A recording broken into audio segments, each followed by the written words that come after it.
Aha, and we return to the Red Branch Knights, the ultimate, most blarney of werewolf games, where in the wake of glorious battle and a lot of cheering, a funeral, a lot of drinking, a lot of just recuperative socializing, and let's face it, probably a lot of rest on the part of the better part of the sept. Maeve is up and about again. It has been a day. It's been probably literally a day, considering the extents that we're gone to for War Bastards Wake, whew, which was rough. Admittedly, also, you know, a lot of fun. Admittedly, also very joyous, but still rough. But there's been that. There's been at least one, well, very positive announcement, almost as if to balance the death.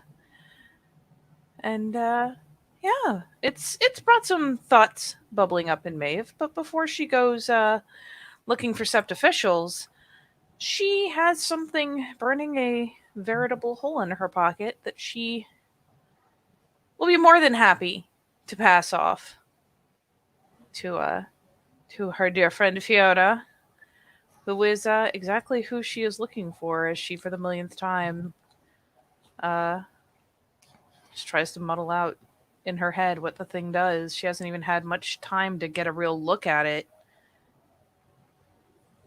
which she's kicking herself for, as she's going to be presenting it with no idea what it can and can't do. But oh, what's a girl to do?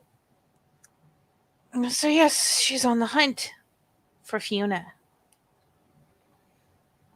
It doesn't take long to find the Gleaming Eye.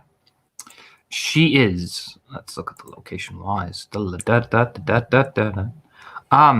Miss Fiona is by the stone steeples, which is attached to the western gate. A lot of these are where the weapons, the Master Challenges makes all the weapons here. But it's also a part of the western gate. So you will come off patrol, maybe even wants to get some of your weapons looked at, maybe get some things touched up. You'd often go to the stone steeples.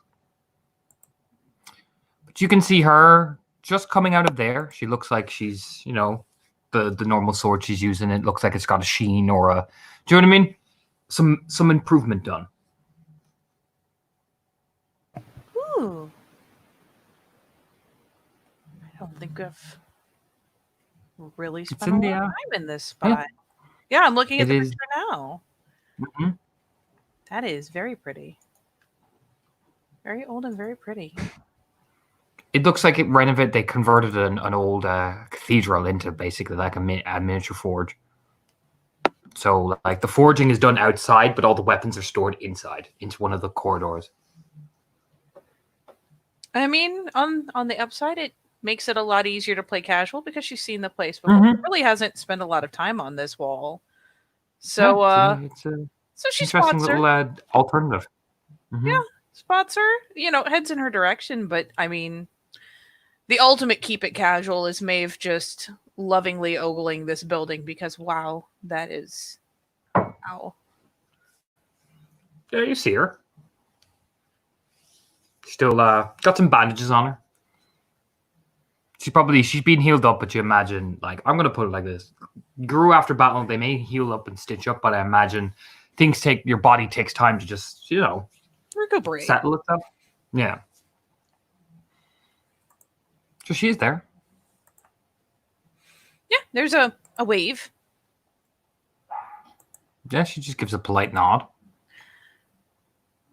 As Maeve does come toddling over, still periodically ogling the building because she will glance next to Fiona.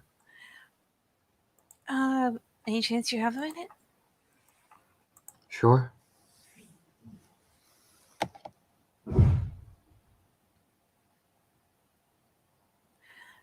Somewhere else out? nods and just starts walking. Bobbles her head and follows along. We just pass through the western gate, so you end up. Let me just double check where you are that way. You end up close to the old caravan site. Long that distance, the hills around that area. Oh, that's not morbid. It's really morbid, actually. Still, And it's a good walk away. she'll sit down at the top of the hill, like the third hill, so you can overlook the ocean bay, the cliff bay, while also seeing the remnant of where the caravan would have been. And it's still a nice view. The area's been cleansed, so it doesn't leave like a scar in the umbrella or the. Do you know what I mean? Things are nice again. Yeah, but still a lot emptier than they should be. Oh yeah. It's still stark, even if it's well cared for. It's still very stark to have a place that was full of life suddenly devoid of it. At least as far as people go. But yeah, Miv will come up and tuck down next to her.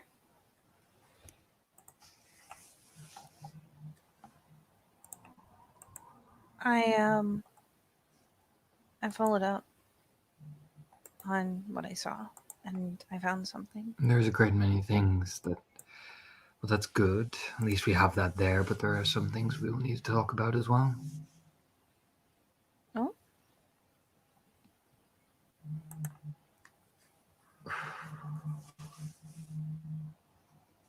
Just looks over, kind of running a hand to her, like half ponytail, half long. You know what I mean? It's that kind of style she always has. mm-hmm. You saw what was declared at the battle. Yeah. You can see how this would be a problem.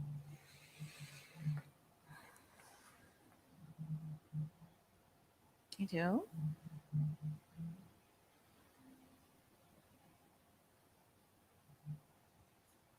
Chews her lip for a second.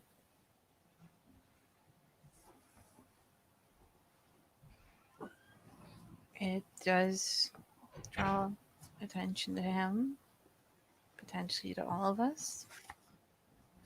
And again, it's pretty plain to see that most of us run around with different folks. There's a difference between hanging around and publicly declaring things. It doesn't sound angry, but it's very matter of fact at Fiona. It always is. You did make the kill together, didn't you? We did, but that's not the point. I'm not talking about the kill.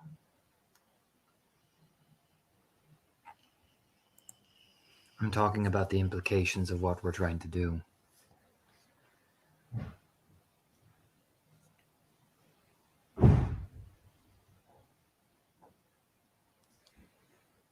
Yeah, there's a little bit of a stiff look. If this was any other circumstances, I would be pleased. If this was any other time.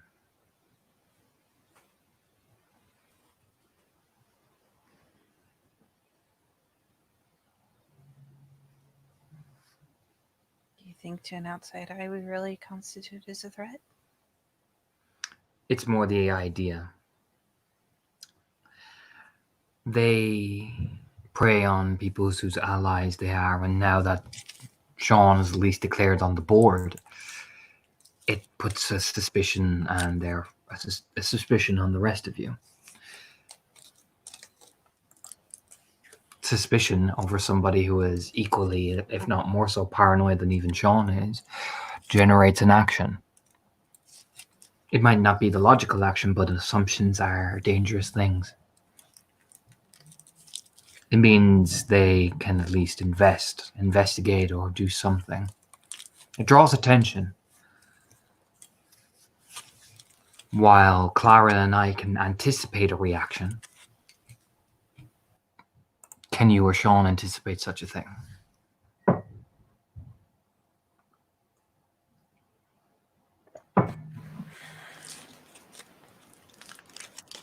Probably not the way you can. No, that's precisely then you see my point. It is not that I am angry at Sean for doing it. It is his concern. It is the idea that By doing this for me, he has made himself vulnerable. It is something that I did not want. And what can we do besides make it look like an innocent friendship? There's very little. That is what is frustrating. Instant friendship may work, but what is done is done. Yeah, there's kind of the grimace to the nod because, on the one hand, you'd hope this kind of thing would bring a smile to someone's face. The fact that the circumstances force it to be otherwise, Yeah, it's she doesn't like it's that. like exactly. It's not like she's unhappy with what happened. It's the idea that literally I'm stuck. Just means I'll keep an eye out. And you don't know what you're looking for. You could teach me? I could, but that will be giving away too much of my own secrets. Look over with a smile.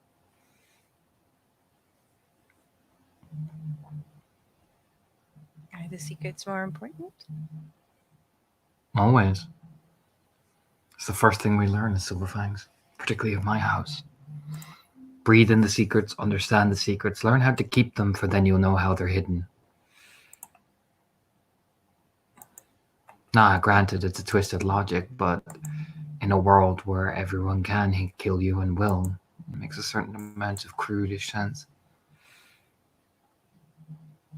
I can imagine it, but at the same time, are you worried about someone who's declared themselves close to you using your secrets? It is more the idea that there are certain things that you, Maeve, could look out for, but your greatest weapon is your innocence. And I will stay that way. You can't be innocent learning some of the things that I learned. Unfortunately. Just smile over. No, if you think that it's my greatest strength in this, then I will keep it. The problem is that innocence is now becoming also a strength and a fallback. Not for you, but for the people around you. What do you mean? Sean's gesture was an innocent one. Yet now, look where it has put us. With apprehension and nervosity.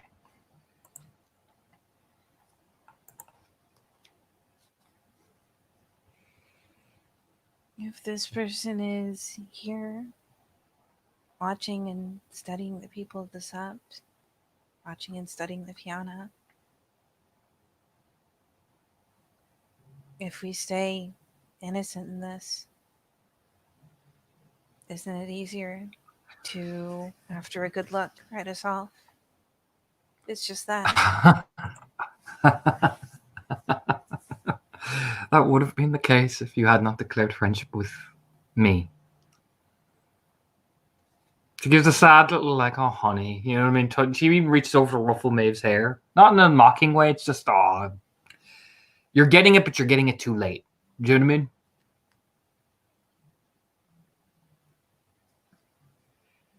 Oh, You see, by doing such a thing, Maeve, it brings attention that this person stands with the gleaming eye. You can imagine, well, how that would change a person's perspective on someone who they first wrote off. Perhaps, maybe, yes, they could be someone serving under me, but that still breeds the point that they're serving under me, if you get what I'm meaning.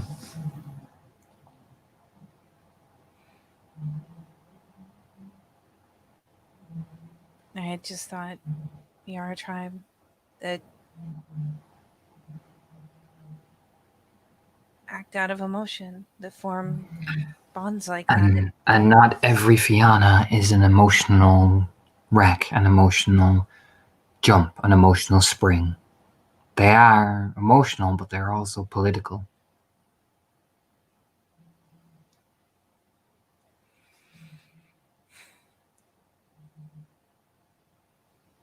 So what do we do? For now, we will play this off like we will have to, which is an innocent friendship, and prepare for any fallback or assumptions or questions.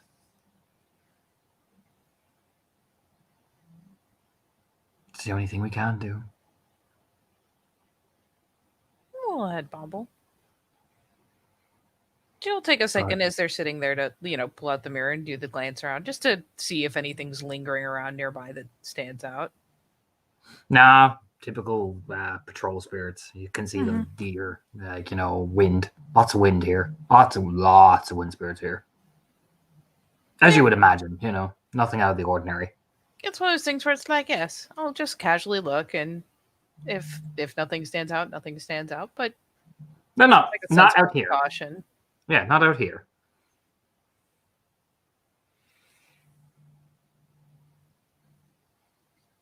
And in the meantime, I've kept it in my swag, figuring it would render anything it could do moot. I haven't had the time to really examine it. Paul can probably figure out if it is anything, what it is, more likely. She goes, she does reach into the bag, but rather than initially drawing it out, I went into the Master of Challenges study. And I looked where I saw him look. I don't know what exactly he took, but I did find something he left behind.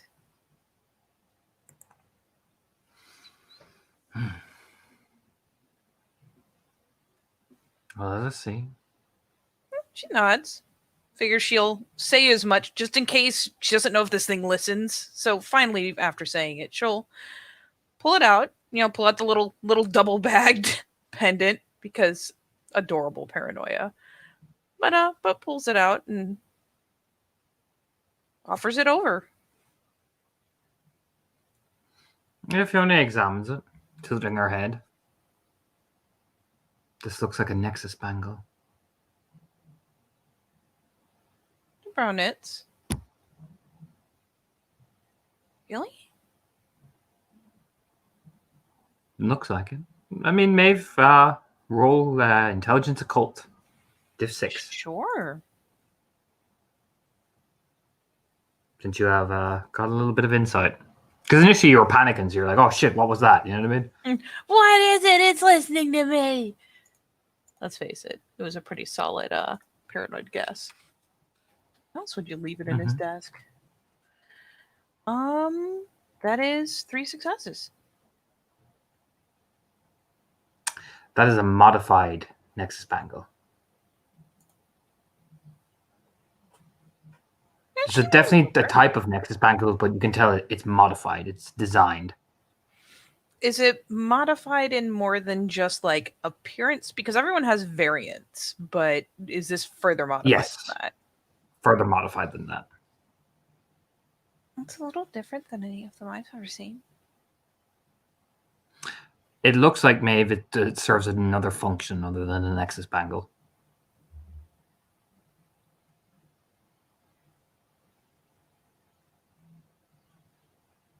Yeah, she's lip chewing.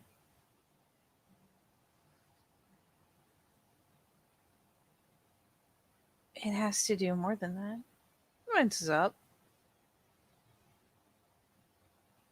It doesn't quite look or feel right, and why leave it behind if it was just a nexus bangle? She taps the Osprey, like looking at it.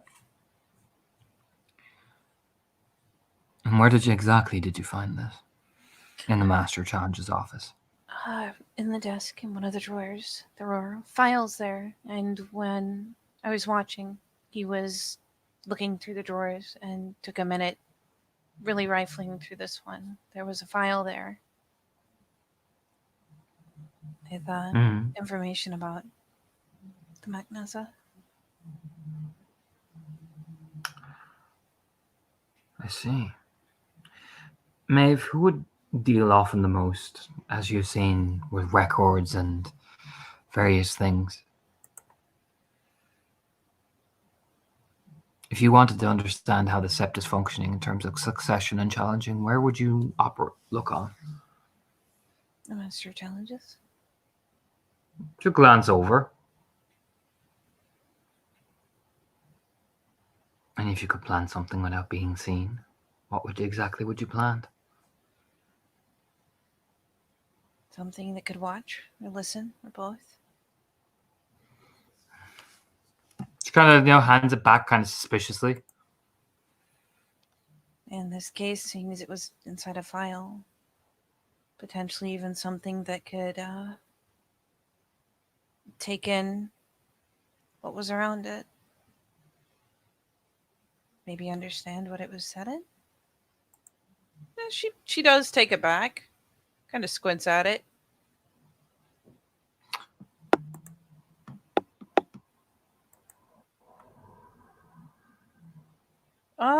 Is there? I assume I'd have to cross to even try, but is there any way she could determine what kind of spirit is bound? Yeah, you can. You can see it if you look across the other side. I'll give it to you for free. Yeah, she'll, if nothing else, take out the mirror as opposed to going and confronting it directly, and we'll just hold it in front and look. Hawk. Hawk spirit. Aren't Nyx's bangles usually made with spirits of darkness or shadow? This one's got a hawk. There's like a slow turn. Do you know what I mean? A hawk. Mm-hmm. That's the spirit typically associated with my house. Here is the question: is it I don't know if it's something you would allow to be tangible. Is it #awake? Is it active, or is it just kind of sleeping inside it? Sleeping inside it for now. Mm-hmm. It's It seems to be sleeping. Mm-hmm. Right. It's daylight, so it's resting. That's what you're noticing. It's sleeping. For the moment, at least, it's just resting. I don't know if there's something particular that wakes it. The Nexus Bangle operates in shadow, yes? They only operate at night. When did the assassination occur? At night. And I guarantee you the Master of Challenges doesn't exactly sleep in his office. No, he doesn't. And if you wanted the thing to track what was going on, you wouldn't want it going off where they could sense it. No. No, you wouldn't.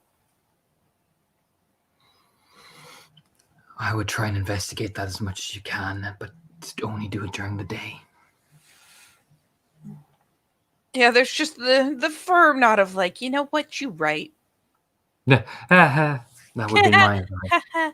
Bundles it back up and puts it back in the baggie. Just the ho Tito in the baggie go. If you can find some, I'm not an expert at delving into talons, but if you could find some way to immobilize it and then question it, then we would have some real progress. But I would take the time on that, Maeve. There's a glance, and she nods. I will take my time and look into it. Traditionally, though, if you want to extract it, you sacrifice the fetish, which frees the spirit, at which point it could be bound and questioned again. But I'll do it. Take the time to study it first before you do something. I will. That'll be my advice. Talk to you before I do anything with it. Just gives a nod. Yeah, that sounds reasonable. Kind of looks out and kind of rubbing her shoulder.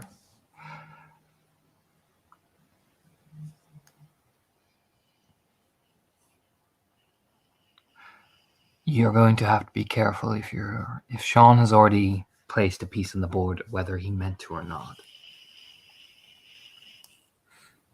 Meaning most of our meetings will have to be done in secret. Publicly, we can of course be friendly and chat and, the innocent of friendship. Yes. But Just kind of looks over with that, kind of head tilt. Yeah, she nods. If you're going to look for the austere hell, you need to watch the Umbra. You need to watch where you go. Do not travel alone. Ever. No exceptions. Even if you bring somebody along, do not travel alone. Even in the Tellurian? Even on set? Even do not travel alone. A kinfolk died on Sept. It's a quick nod. Like, because she has a point. Like, they fucking got her on Sept, man. Do you know what I mean? Yep, even in the Tellurian and even on Sept, they did the deed. Oh. This person is incredibly skilled. Now, thankfully, it has not seen you or your kinfolk, otherwise, you would be dead. So, I'm going to emphasize the point of the slim but yet unique advantage we have.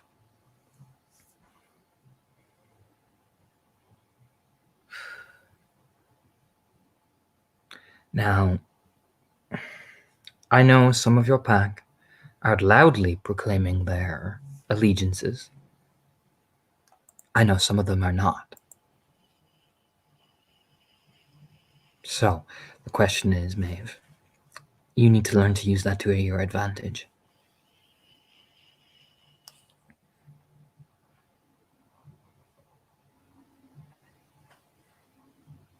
Yeah, she's watching, listening. You can tell she's thinking, but this is like trying to learn to think with portals. It's opening a whole new branch of thought. And the next time Sean even does something like that, you need to remind him of the consequence that comes from an innocent action. No matter how much of a strop he puts on afterwards, you need to remind him that these things carry a weight. Do so privately. If the action is already done, then it's done. But keep him abreast of the knowledge that this will come with consequence, and sometimes this might be a consequence out of his control.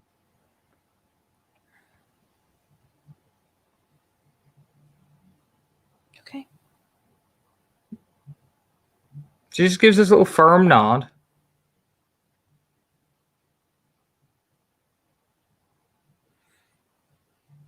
Talk to him.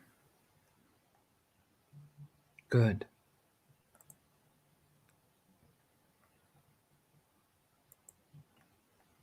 Good.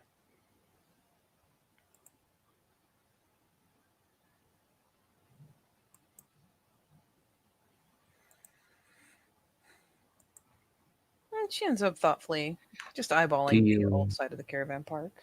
do you have any other concerns?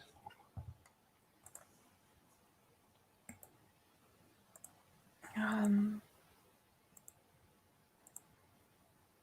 just something I want to bring to the truth catcher. And what is that? I mean, she gestures over to the the old site.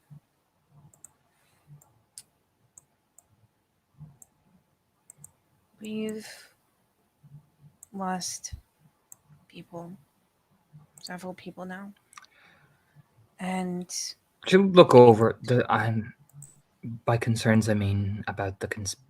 It looks around, not something to do with the betterment of the stepped. no, It's like, oh no, she kind of like reorientate, like no, on the actual like problem we're dealing with. um, the only other thing I can think to mention to you is that as eerie as she is, Gray here has eyes all over Sept. The crows talk to her. They like her, and they're everywhere. Well, and then you better learn to make friends with a menace, Fianna, or at least find some way to keep her in your back pocket. It's a quirk of a smile.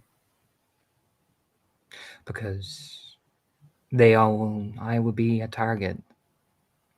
I will draw eyes. My intention is for you not to do so. So don't draw any more eyes.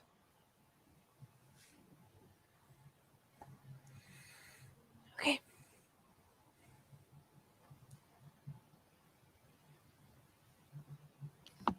Does that mean I know, particularly in regards to you? What about the Magnesses? What about them? I'm already friends with Daniel, with Fiona. Would that is someone going to be threatened by that? Depends on what you do. You need to keep them in the ruling ship at the minute. So keep them there. Make sure that whatever succession is there is strong, and the son looks stable, the daughter looks strong. Currently, after the battle, they've conducted themselves well. However, they have an incompetent Banner House trainee. They are dealing with this. You need to make sure that they maintain a high after receiving such woeful lows. That's an odd. Okay, I just wanted to make sure it wouldn't look like a threat. Why would it look like a threat of a Macfion making friends with a Macnessa? Unless you're intending for me to publicly make friends with them. And she shakes her head. I'm Then just do trying to what you. understand how far the paranoia goes. The paranoia far as goes is the Macnessa is the target to usurp from the leadership, Maeve. Stop it. Whoever it is, they mightn't even be aware that they're being played like that. Whoever is opposition. So don't assume it. Don't assume that they're directly the enemy, but merely a pawn in a larger game. The only difference is she leans in with those hawk-like eyes. Right now, they know who is behind you and Sean and your pack. At least behind your alpha, which is a vital thing. We don't know yet, do we? It's a bauble. Which means they have an advantage.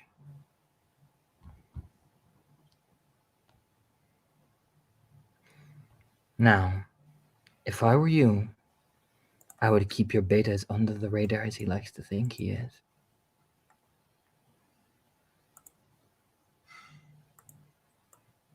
Your alpha's in a rune, he's supposed to be in the forefront, but I would advise him on what to say and what not to say. Normally, I would attribute this to the role of the Galliard, but your Galliard is incompetent. So you're going to have to do it.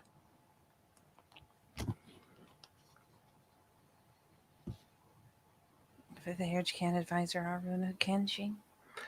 It's not got nothing to do with being a theory, it's got everything to do with being practical. She says it with the firmness in her voice, like this. You're talking to a Silver Fang now. It's gone from Fiona to Gleaming Eye. It's like a shift. You know what I mean? Oh. You're being giving lessons now. You know what I mean? Oh. Sit. You know what I mean? Yep.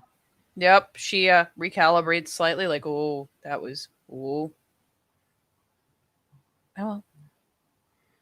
And if they can't, and if your Galliard can't pull your weight, then use her as a buffer to deflect any of the heat away from you. She's nothing but a boombox at this stage. Let her be one, so long as she doesn't boom and cause your pack a problem. Your Ragabash needs to keep under the radar. He is doing so, but make sure he is. Make sure you're aware of what he's doing. Do you understand? Yes. Make sure Sean does not, and I emphasize, does not compromise that effort from either you or your Ragabash. Make sure when he speaks, you know of absolute certainty some of the consequences that will happen. And make sure he doesn't compromise himself.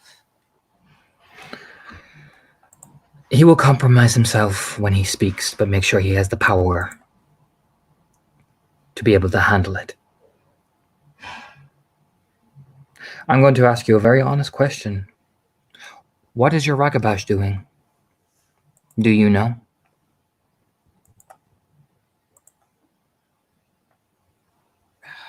I've heard some. But not enough, have you? She gives a little head shake. I mean, let's face it, we didn't know the one thing. She's sure there are other things Seamus is up to. She doesn't know what. She doesn't think they're hostile or threatening. Just, she doesn't. Let So she shakes that her head. sink in.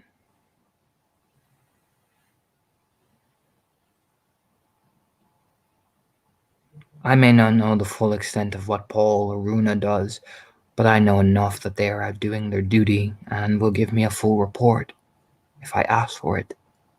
I know their basic plans. I don't know how they get to the goal, but I know where it is and what it's been doing.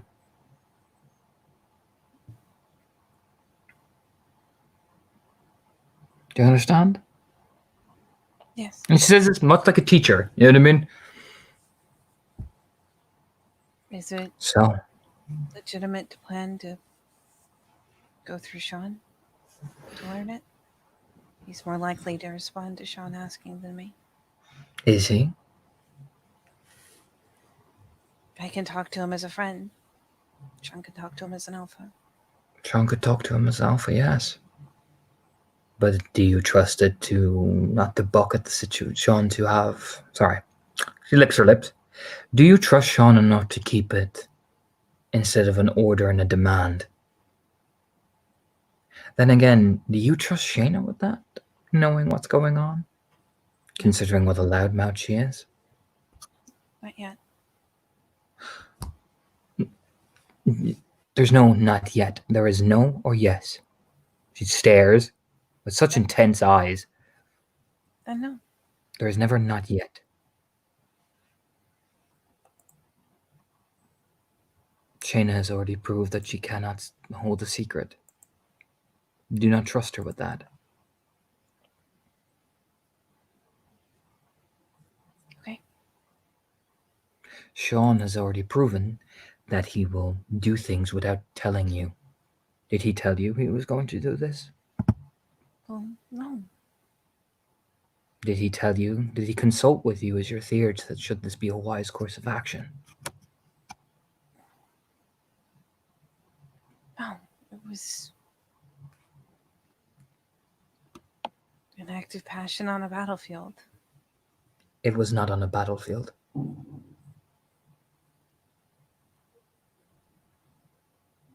To glance.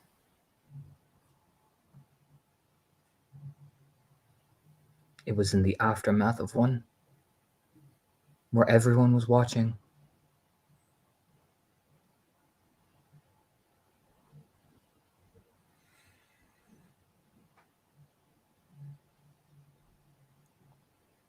I understand.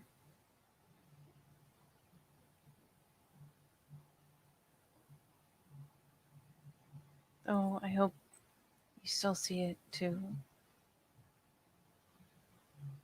As Fiona, as well as a Gleaming Eye. I see it the way it is presented. An innocent man, unaware of the consequences of his actions, declaring something. If this had not been a time where consequences matter in every single detail of the word, this would have been a joyous occasion, a warrant of celebration. But when consequences are now meaning that one of us could end up with our throat slit at the back of whatever dark corner, I see this as a very dangerous move. Innocent, but dangerous.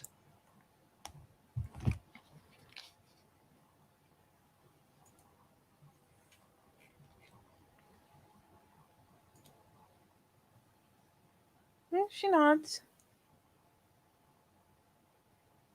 So you need to trust your own instincts rather than rely on someone who charges with impulsivity.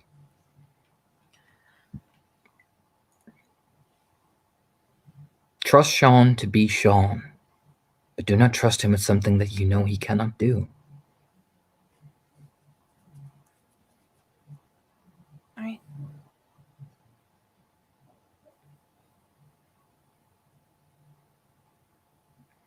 So, figure out where the web begins.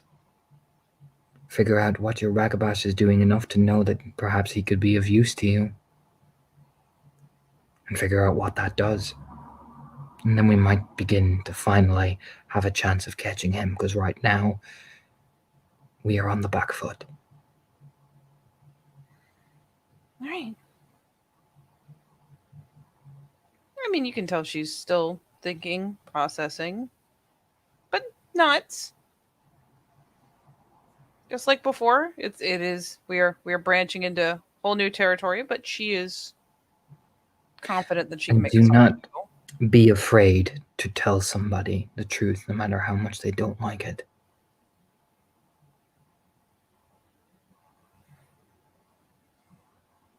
It will be easier coming from you after all. Oh, Lessens the sting.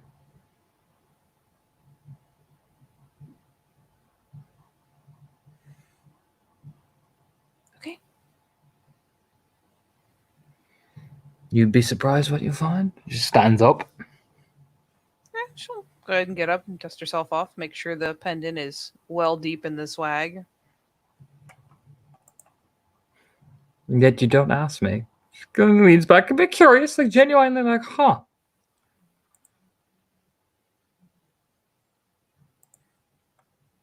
Did you expect me to ask you what I should be so honest about? No, I thought you'd ask me what is Seamus up to.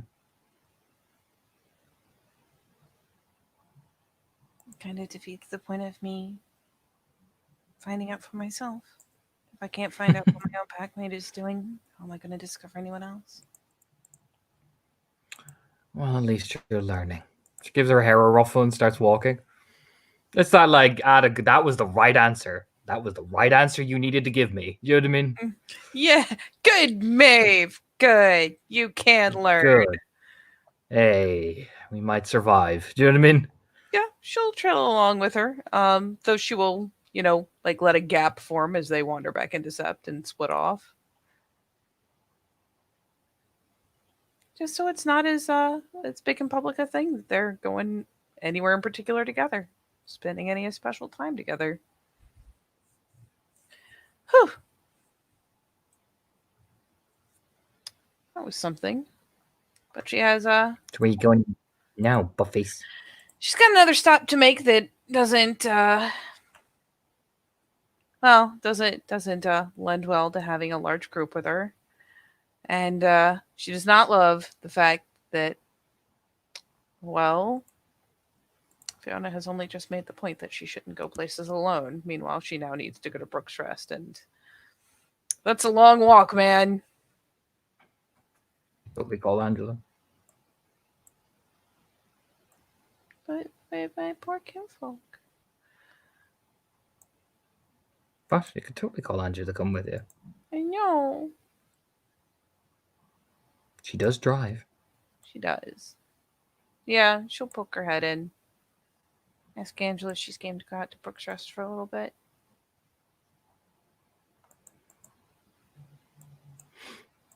She nods.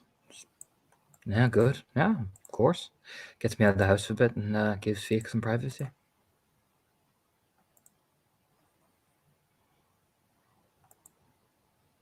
Yeah, I will need to split off for a little bit. But Oh, you need to split off for a little bit. I mean, unless you want to come play visit too. Why, who you visiting? As they're walking along and she's getting sass, she will glance back so she can catch the reaction in real time. Gonna go visit Maureen.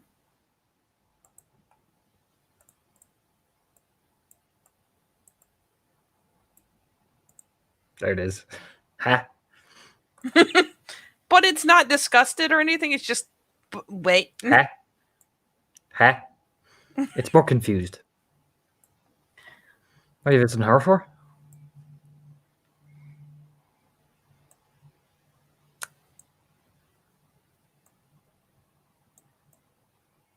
Honestly, that makes sense. Well, I'd like you to be honest, Jesus. No, sure, lie to me. Sparking. She's walking beside you. To make friends. You're going to make friends with Murren McNamara. Damn. Why? She doesn't seem any discuss it. It's just like, why? You planning to sit and play Scrabble in the Outsiders Club or something? Why Because not? you know, It's not like she has an abundance of them to pick from. I know, but do you know what I mean? Well, Angela, and she like scoops the arm, like, I shall escort you, even though you are definitely the one who takes the lead in this 99% of the time. I had the craziest thought that she's still a kinfolk. Well, congratulations. She's still, regardless of what the family did since, one of a member of one of the founding families. And she's alone. Hmm. Oh no, I'm just mentally preparing myself. There you go. Smirking as she's walking. Yeah, because I'm gonna end up having to punch a McTighe probably. I'm gonna make friends with one of those two. Oh no, not Gonna go possible. over. You've sealed your fate. You sealed your fate now. No, no, no. I have it on very No, good too late. authority that There is Oshin is no. very keen to make friends. Oshin's a fuckboy. He's still a He just wants to McTighe. get in your knickers. He I still know, wants to get in your knickers. but he's still He a can fuck off. McTighe. I got there first. You did. Give that little firm like, ugh. The big smile. He's a fucking simp anyway. Would you rather hang out with Eve? Oh, I'd end up fucking decking her. Fucking bitch. Well, exactly. Hey, why do you even play? I'm just trying to be Fiona, but blah, blah, blah. He opens the door. Exactly. I'm not gonna lie. It's probably a lot of. I mean, I'd say hush talk, but Angela's not the very hush type, and probably a lot of really stifled giggling on the way to the car and Oh yeah, on the way like there. you'll hear Angela like, I want to be Fiona, but I don't have the balls and I don't have the political weight to be here. Do Well, you know she called me the hired help? Oh, what? oh, Oh, yeah. Oh, oh, oh, even Maeve. Oh, oh yeah. No, oh, what? oh yeah. No, since I'm Fiona's friend, she's like, oh, you're the hired help, and I'm like, oh, you're the fucking oh, Oh God, was she? Did you actually hear that in person? oh yeah. Oh, Is she's she? little snooty like. Is she alive? Yes, because Fiona gave me one of them looks that you're not, you know the look the Magpie give you. You know those looks? Magnessa look. Yeah. That regal. You better not look. That's she leaned in, was like, Angela, I love you as much as a friend, but if you fuck this for me. Oh, that's a look. Well, I congratulate you on your self-restraint, even if it was forced.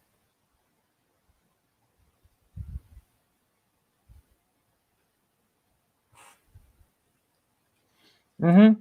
Well, it's Fiona, and we were at a fancy little thing. But oh Maeve. Oh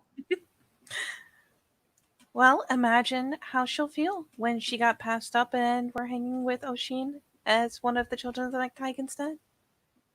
oh. She just pulls up outside Brooks Rest like, oh, that's saucy. The cheeky smile, like, ooh. Oh, that's saucy. Do you know what I mean? Ooh. Oh, there you go. Even the voice deepens like, oh, that's saucy, Maeve. It is saucy. Good, I'll rub it in her fucking face. Right? There were 4 founding families, and there are 4 children of those families.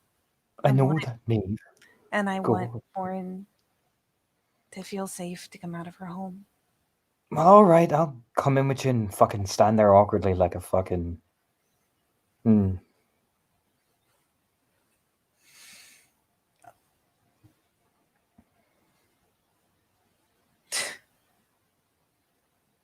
And she will I assume that people do get each other's house numbers and whatnot. Yeah, yeah. So she'll spend a little bit of time with Angela first so that she can kind of phone ahead and at least let them know this time that she'd like to come by if they have the time and they're free. Phone Mama McNamara.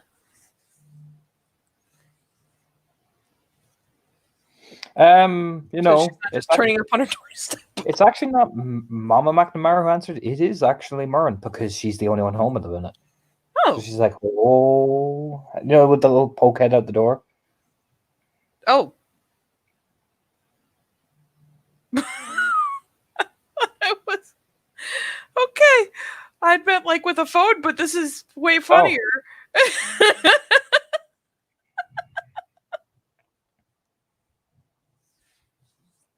So yeah, it's Maureen who answers the door, and there's kind of the oh, uh, afternoon, Maureen. hello. I just wanted to come by to see if you were free later tonight. If you wanted to hang out, whether it's here or out. What do you mean? I mean, hang out. That there's instant suspicion on her face. You know what I mean? It's that suspicious glance. You know what I mean? It's that am I just like those eyes? It's okay if you don't want to. It's okay if you'd But rather stay in for it. well, what do you mean? Why? Where are you going? I mean, if you wanted to walk around, Walk around where? she just kind of like turns her head towards, the more walked about area of Brooks Rest where, you've got the shops and the little cafes and the pubs and all that.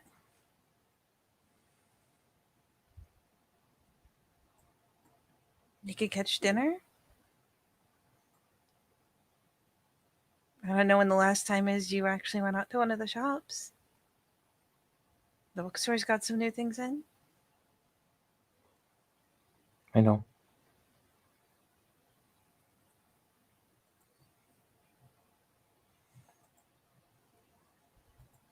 So what do you think? My ma usually get. My ma usually gets the list I give her for 'em.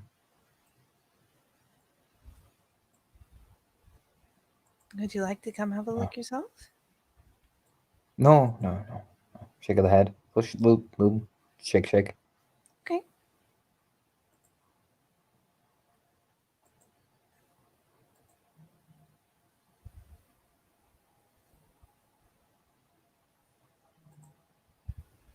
It's it's easier to stay inside, you know. All right.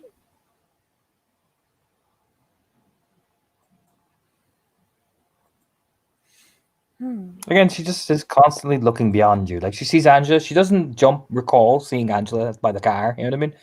Because Angela did actually pull her out the fire. And at that place. You know what I mean?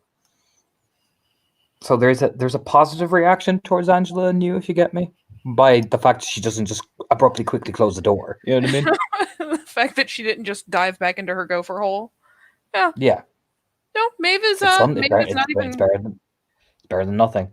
It is. And Maeve was making a point of not crowding the door or being close enough to be Oh, threatening. Angela's doing the same. She's just leaning against the car. You know what I mean? It's that I'm going to let Maeve handle this, and I am going to not crowd the poor girl. So it's up to you, really. No, no, no, no, no, no. Thank you, though, but no, no, I'm okay.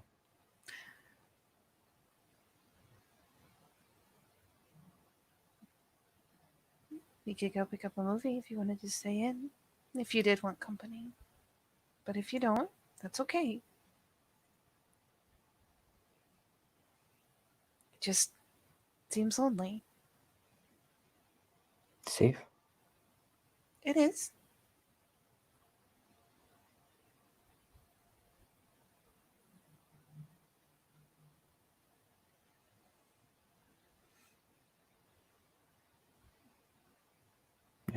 Loneliness is safe.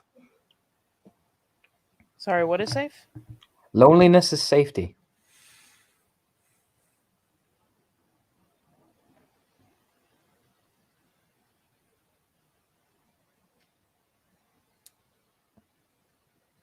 there is some new bookstores, like a book sale, I suppose. It's kind of doing that awkward twirl over, little crimson in his hair. I know loneliness is safety, but it's always having a couple friends to watch your back.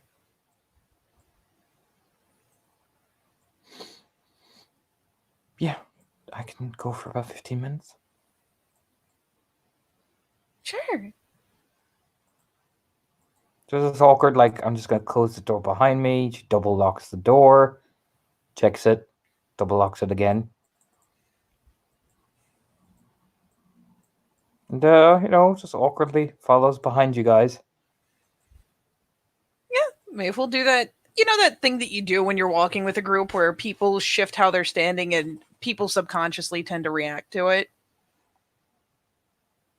She'll, leave enough of a gap that if Morin felt unsafe, she could, dive into it. The question is, what's safer, the gap or outside the gap? But she'll, glance over to Angela as they're coming down the stairs. Bookstore it is. All right, cool. I like reading. She's walking along.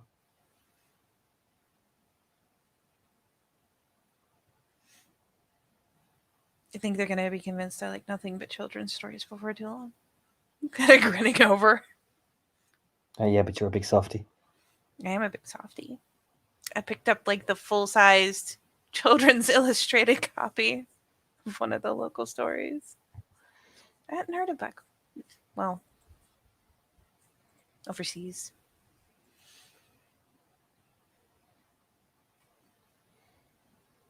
Yeah, just nods. Just keeping an eye on you, and then kind of glancing over to Murren as some people kind of watch. It's that kind of oh. You know what I mean? As you're like heading to one of the bookstores. The kinfolk owner makes a kerfuffle because fuck, I'm Mac Fionn in my bookstore. You know what I mean? You get offered all the latest sales. Oh, Jesus Lord. Yeah, she'll be.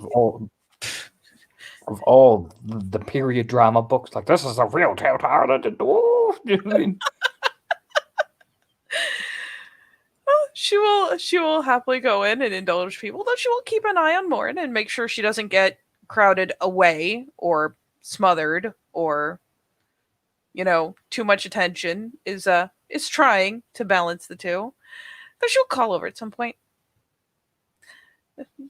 What series are you reading? I will point out there's a point of note when the bookstore sees Murren McNamara. He does his best to be polite because Lady MacFionn is in the building. But there is that second of, I wouldn't say it's rage, fear.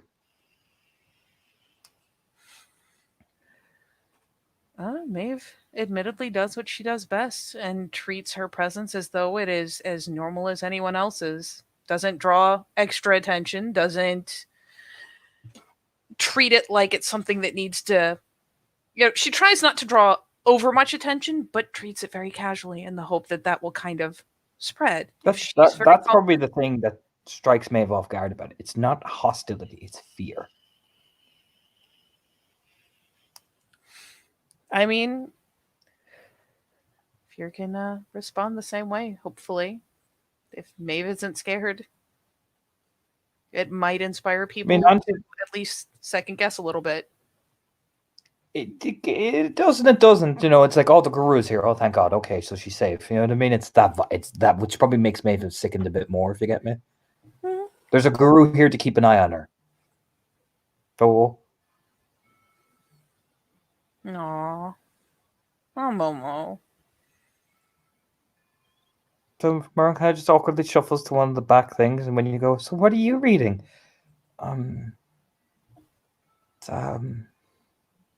It's David Gemmell. He's like a fantasy novelist. He's pretty cool.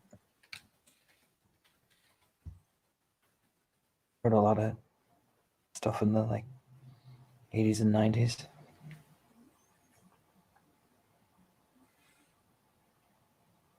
All right. I'm actually looking now to see which books these are because I'm curious if I've read any of them.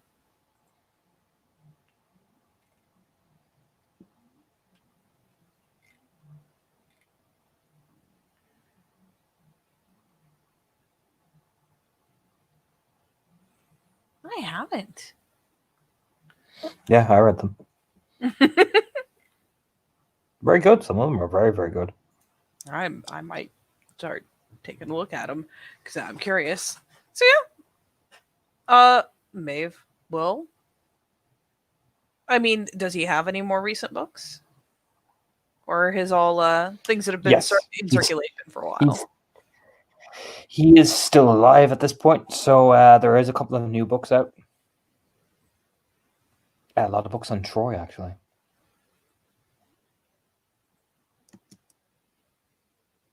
Maeve. I mean, honestly, she will glance back. Which one are you on, or which one is next up? She hold she holds up a book. I haven't got this one yet. It's the first book. It's Lord of the Silver Bow. It's about Troy and all that. It's really good. Would you say that Maeve has? I mean, I know she doesn't have a resources score as far as like applying to housing and whatnot, but for small Angela, buys, Angela can Angela can totally get it for you if you don't have any spare money. It wouldn't be that. It'll be only like about like on sale. It'll be about like €10. You do have enough for €10. You could totally borrow some from fucking Angela as well. You're fine. in which case, yeah, she will ask for. Actually, she said it's the first in the new series, so Mm-hmm. she'll totally snag a copy. And honestly, after a moment and a glance back at Angela with puppy eyes, probably get a copy for herself. Mm-hmm. It's about a guy called Hecalain. He is a Dardanian king. He is known as also Prince Ananias, which is the one of the founding princes of Troy. So it's all about Troy just before the Greek War of the city. Really good, really good.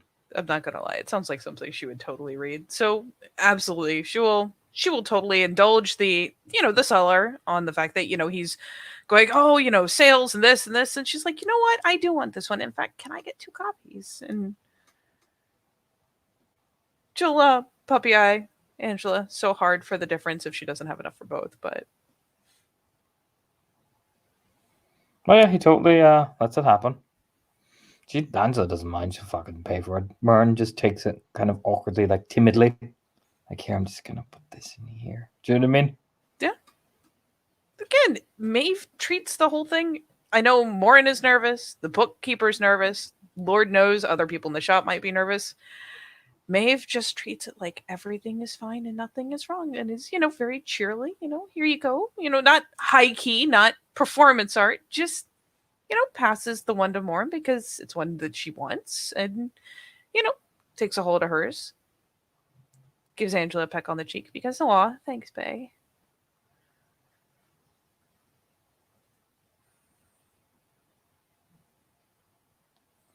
You should read his book, The Lion of Macedon. Um, it's like a fictionalized version of one of the Macedonian generals, Parmenion, who eventually became the first general of Philip II, who's the father of Alexander the Great, and then he went on to serve Alexander the Great too. I think I will. It's really good. I admit most of the fiction I've read up till now has been, high fantasy stuff, but But he's pretty high fantasy. He really? the yeah he does some historical fantasy, and then his stuff like Waylander, um, Trust the Legend, The King Beyond the Gate. It's all fantasy. The Swords of Night and Day, Ravenheart. That's all. It's all pretty fantasy shit. Yeah, there's It's the quirk of a grin because I'm like, oh, it's got the history notes and the whole. it's it's just it's very dark. It's like mature fantasy, if you get what I'm saying. Oh, yeah, there's the nod. Like, oh, okay. Just the Like oh, okay. yeah, it's not your typical thing, but it's yeah. Well, it sounds like I have a new author to chase, and at this rate, I'm gonna have to figure out how a girl can get a part-time job to feed my reading habit. Sir Angela, like, oh yeah, no, definitely. Giving that look over, like, you fucking.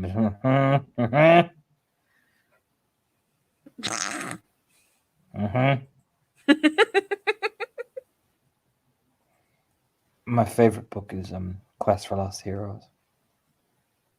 What's that one on? It's about 3 heroes trying to. Actually, no, 4. Sorry. It's set several after one of the second novels, The King Beyond the Gate, and it's like a conclusion of that story, but it's set about the 4 heroes of the aftermath, and it's very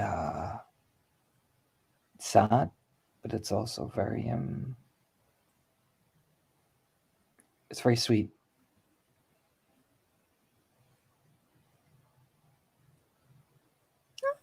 I mean, there's the nod, the smile. I imagine the 3 of them are migrating out of the bookshop, having gotten something. She will poke Angela and be like, "What are you reading? What are you reading? You gonna get something?" And Angela grabs Pride and Prejudice. Huh? I like it. You got a fucking problem with it? It's nice. No, not at all. I do not have a fucking problem with it, maybe. You Pointing fan with of her eyes. Mr. Darcy. I fucking love Mr. Darcy.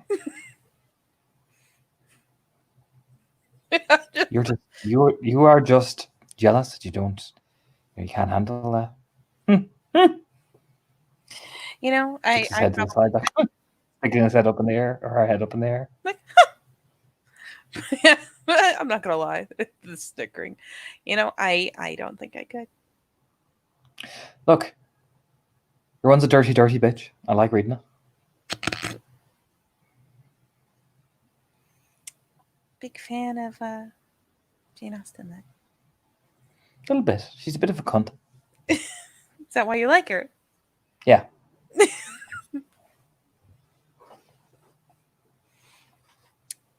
And out of curiosity, because she's going to keep an eye on, both of them, a bit here, a bit there, glancing over now and again.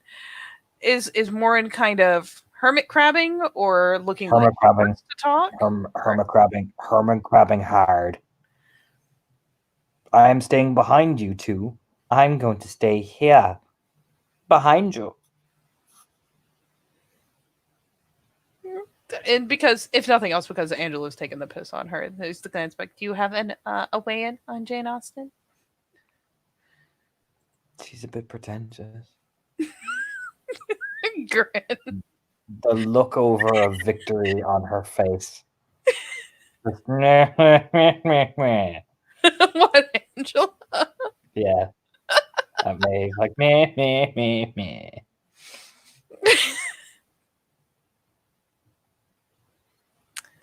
Well, the authorities have spoken.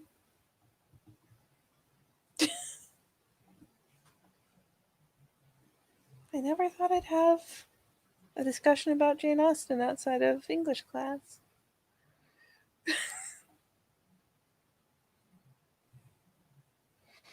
Just a little like me. Do you know what I mean? Angela just keeps making her face.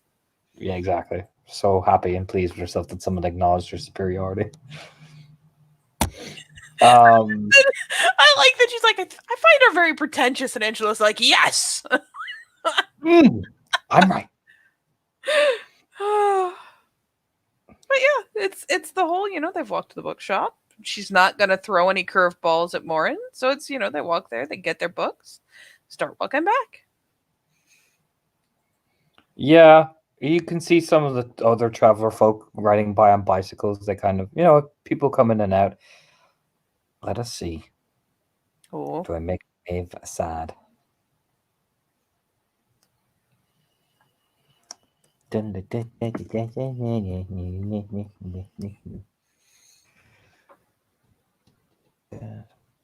Beeping at me. Thank you. You did that to me, Discord. Why would you? Why would you do that? They're cycling along. You know what I mean? People are passing by.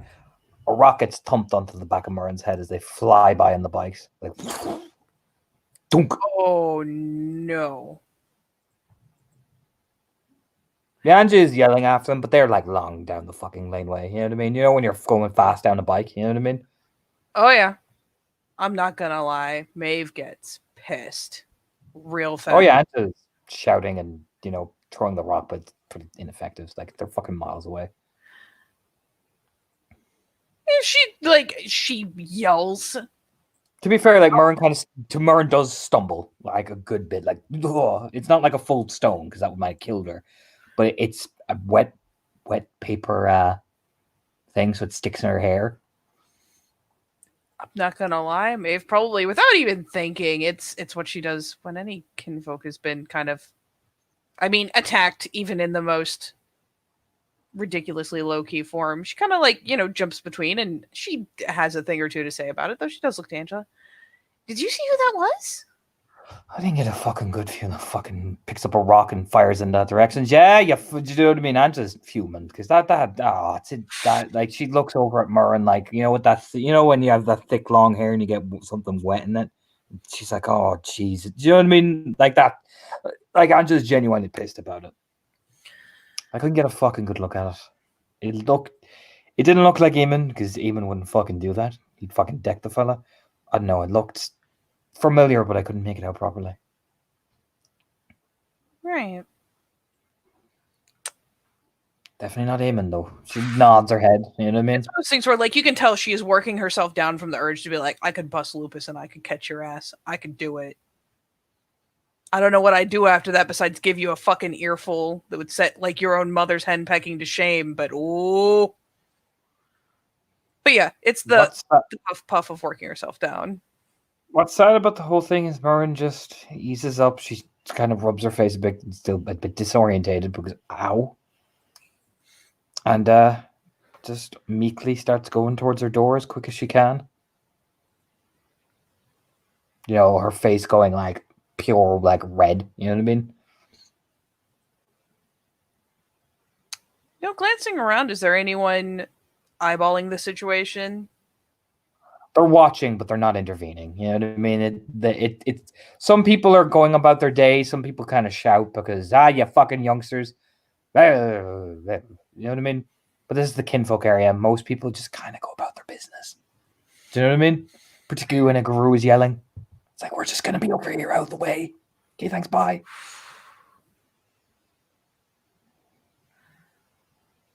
Oh, that's it. Okay. Weren't you all right? Angela? Yeah, I'm just going to go and she kind of, I mean, she just moves past as quick as she can. Oh, Maeve, it's tripping out. It's like, it's stuck.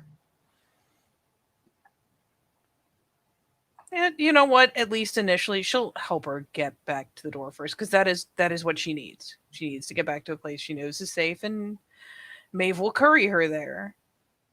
The way she's, hurriedly. Let's be fair, Angela's helping as well. Like, she's not being a dick about the whole thing. No, Angela's a sweetheart. Though as Morn is going for the door, she kind of does the gesture of lifting a hand, not reaching for her, just. Do you mind if I get it for you? No, don't touch me. Okay. And she says it with fright. That's fright. Okay. She doesn't mean to say it. It's like you can tell, it's an instinctual reaction. Yeah, the hand just smooths into the bared palm and drops. Okay. To be fair to Morn, she gets an apologetic look after. If you get towards Maeve. Oh, it's. I'd rather get out myself. I'm sorry. Okay, that's fine. It's okay. I'd rather, thanks for the book. I'll pay you back. You don't need to pay me back. No, I'll pay you back.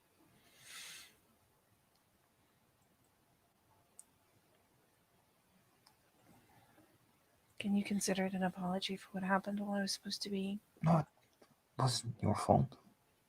I'll pay you back. It's fine. I'll pay you back.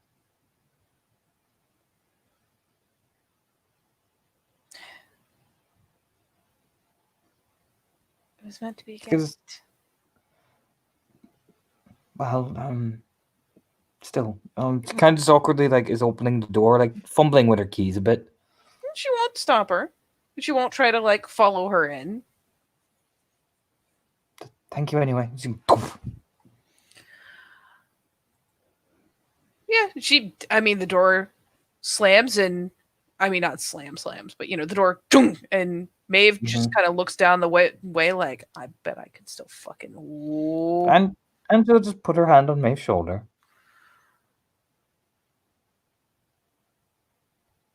I'll just draw more attention.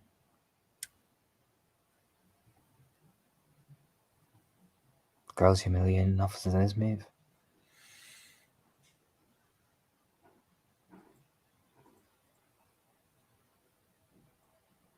I don't think she's the type that gets off on that type of shit. Do you know what I'm saying? I mean, me, I'd fucking love it, but not her. No, but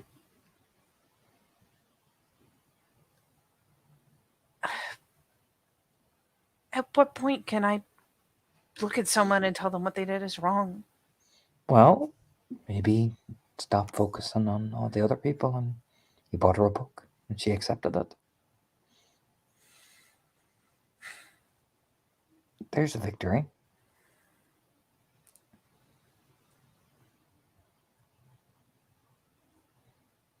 Maybe next time you ask her how it's going. Yeah. Fuck them. Just. I know. We'll keep an eye on it next time. And be ready. I'll bring a water gun. Just finally, that cracks her a little bit just because of all the fucking shit a water gun. Actually, I might bring a paintball gun and shoot him off the bike. I shouldn't reinforce that kind of urge, but I'm reinforcing. No, you couldn't. Yeah, you're not going to be able to stop me. I'm also not allowed to. I can't do it. That's fine. I'll do it. I will do it for you. So what'll happen is I'll shoot him, and then I'll pass it off to you, and you can dick shot him, and then you can have it back on the slide. I am not going to. You're going to dick shot him.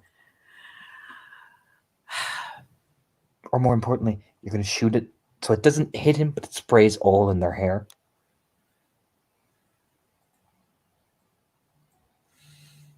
Do you know how hard it is to get paint out of the hair? Yeah, it's just one more glance. Ooh.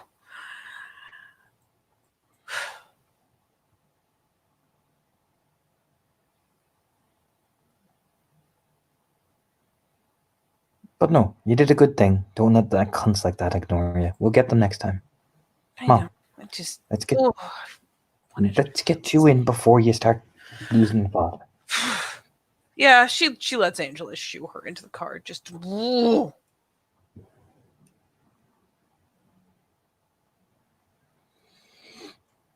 And then gets her in and starts to drive the fuck away.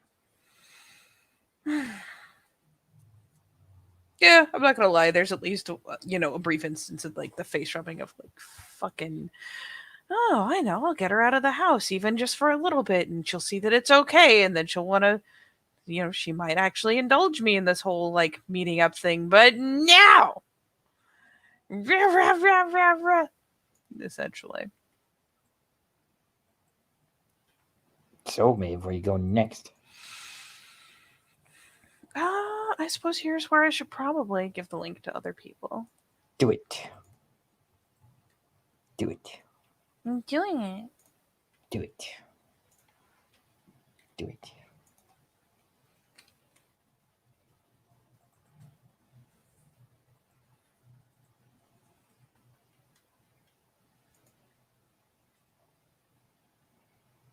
Yeah, you arrived back on set at least.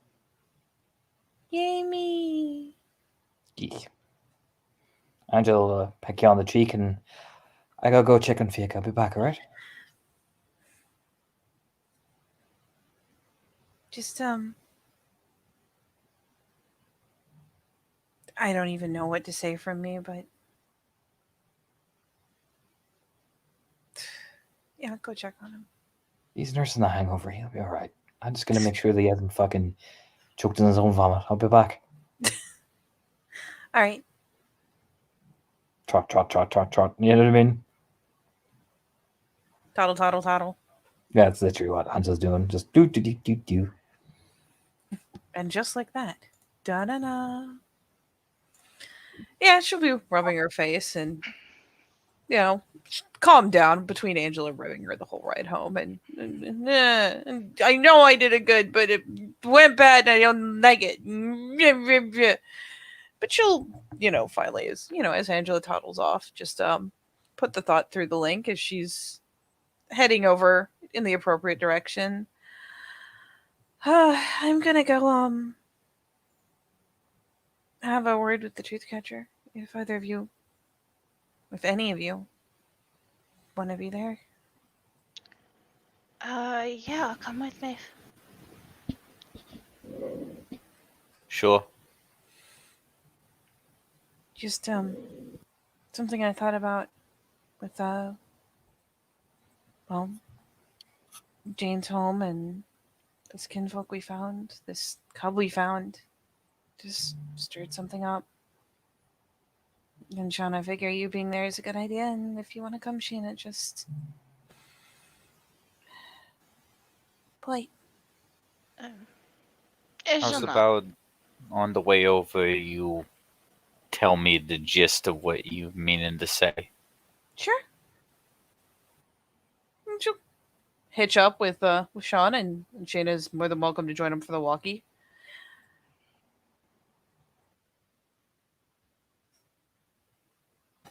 So I was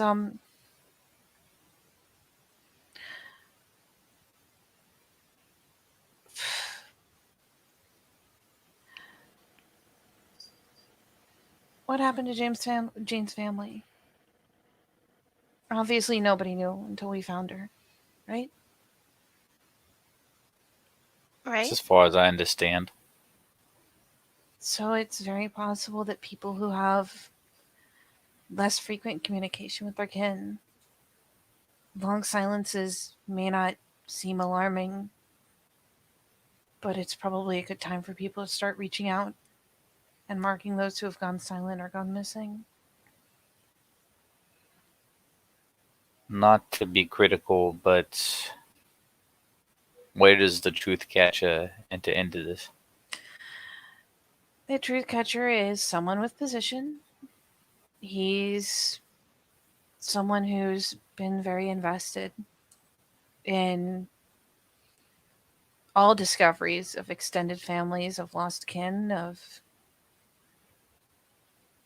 all of it. And if I bring it to him, if he thinks it's worthwhile, he can put it to the right people. We've been losing people, Sean, and something I noticed back in New York is that the harder the battles got, the more people we lost, the more we began to fight. And it seems strange to me that finding this cub is amazing. Finding her in that situation and recoverable is amazing. But I'm beginning to wonder if there's others we've lost track of. Guy reaches out when we need a reinforcement the most. Well, while I have my thoughts on the matter, you are the voice of wisdom. If you think bringing this to the truth catcher is the most productive course, I'll back you.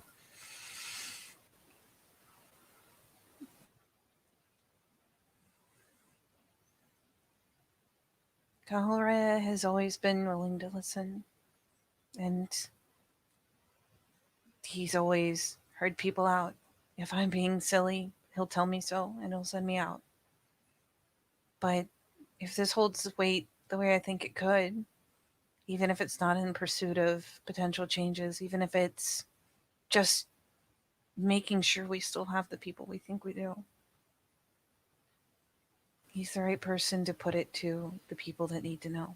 This isn't something you just bring to the worm foe. Not even necessarily something you bring to the order. They tend the sept, and this is far outside of it. Oh. All right. Besides, got some good momentum going. Snapping the pale eye's neck will do that. Okay. Let's see how this plays out. There's a nod and a bit of a smile. Glance to Shanna just to see if she has any particular thought before they hit that door. Yeah, I mean, Shannon will just float it through the link.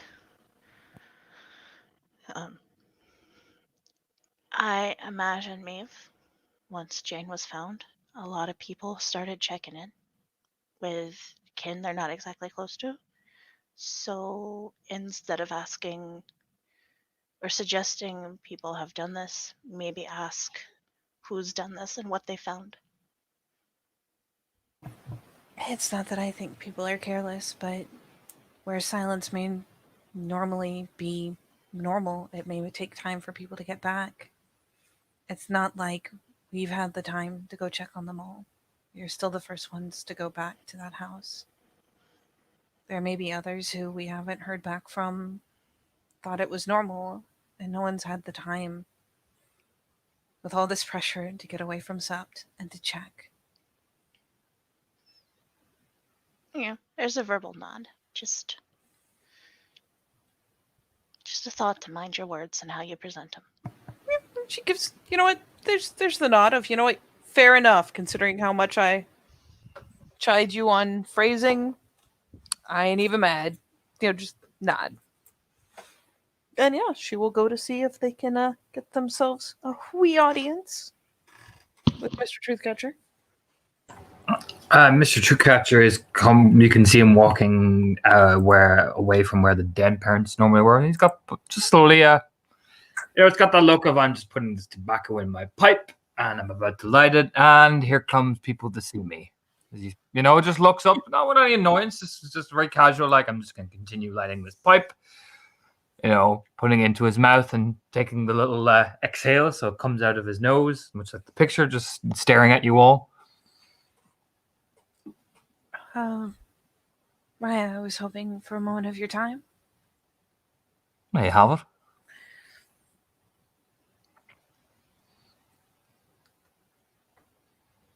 In regards to things like this new cub, in regards to situations like that with Jean's family, I've begun to wonder if we should fear silence for more distant kin. It takes a little exhale. With the new cub, you're worried that her family hasn't been informed of the situation? No, Raya. Actually, it was her change that got me thinking. I'd noticed before I came here that much of the time when a sept is put under very severe pressure, Gaia finds a way to provide. It seems strange to me that only one cub has been discovered, and I worry for the extended families, for the more distant relations. No, it's just walking along. Well, considering our backs have been against the wall, I imagine every effort has been made. I am aware of some members of different families, particularly the noble bloods, following some of the facts we learned, are reaching out and have so far reported back. So I imagine it is a case-by-case basis. We cannot assume that Gaia will drop everything on our feet per a set time. Of course not, right? But it is a good idea. It's something to definitely keep an eye on and to definitely to keep a watch for. I wouldn't discourage you, but I would say be mindful that things don't always work out as planned. We might have one cub this month. We could have 5, 6 months down the line. It is just the nature of the beast and of Gaia's will and the circumstance of which they appear. I would keep that in mind to avoid future disappointment, but keeping in touch with the long-term relatives is not a bad idea. I would encourage you to keep it. I know that there was a certain risk taken outside of the prerogative for a certain home, but that comes with certain consequences. We cannot be chasing everything, but we can certainly use different means so we can at least keep the guru where they need to be. Yes, Raya.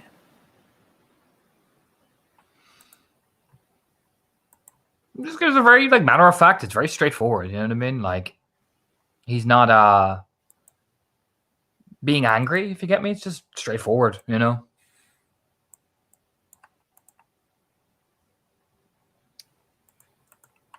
Is there anyone in particular, Raya, that I could speak to as far as... I would say the behind enemy lines or the Weird of the Forest. Behind enemy lines for the more conventional means of reaching people, and the Weird of the Forest for the more spiritual methods. Thank you, Raya. Just gives a shrug. And you needed to give me this with two of your friends. He kind of looks at Sean and Shayna like, why are you two here? It's that kind of gesture with the palm of his hand. Or am I that scary these days? Puts the pipe in his mouth. Is that just getting directed at Maeve? It's the group in general. It's like, you came to tell me some information and you brought a gang. It's you know what I mean? It's like, he's almost trying to crack a joke out of it. Yeah. Sean awkwardly rubs the back of his head like, oh, shucks. I've been caught out. Yeah. I've been caught. I, the most conspicuous of us. Yeah, it's kind of like, you know, oh, am I getting scarier and scarier these days? Takes a drag of his pipe.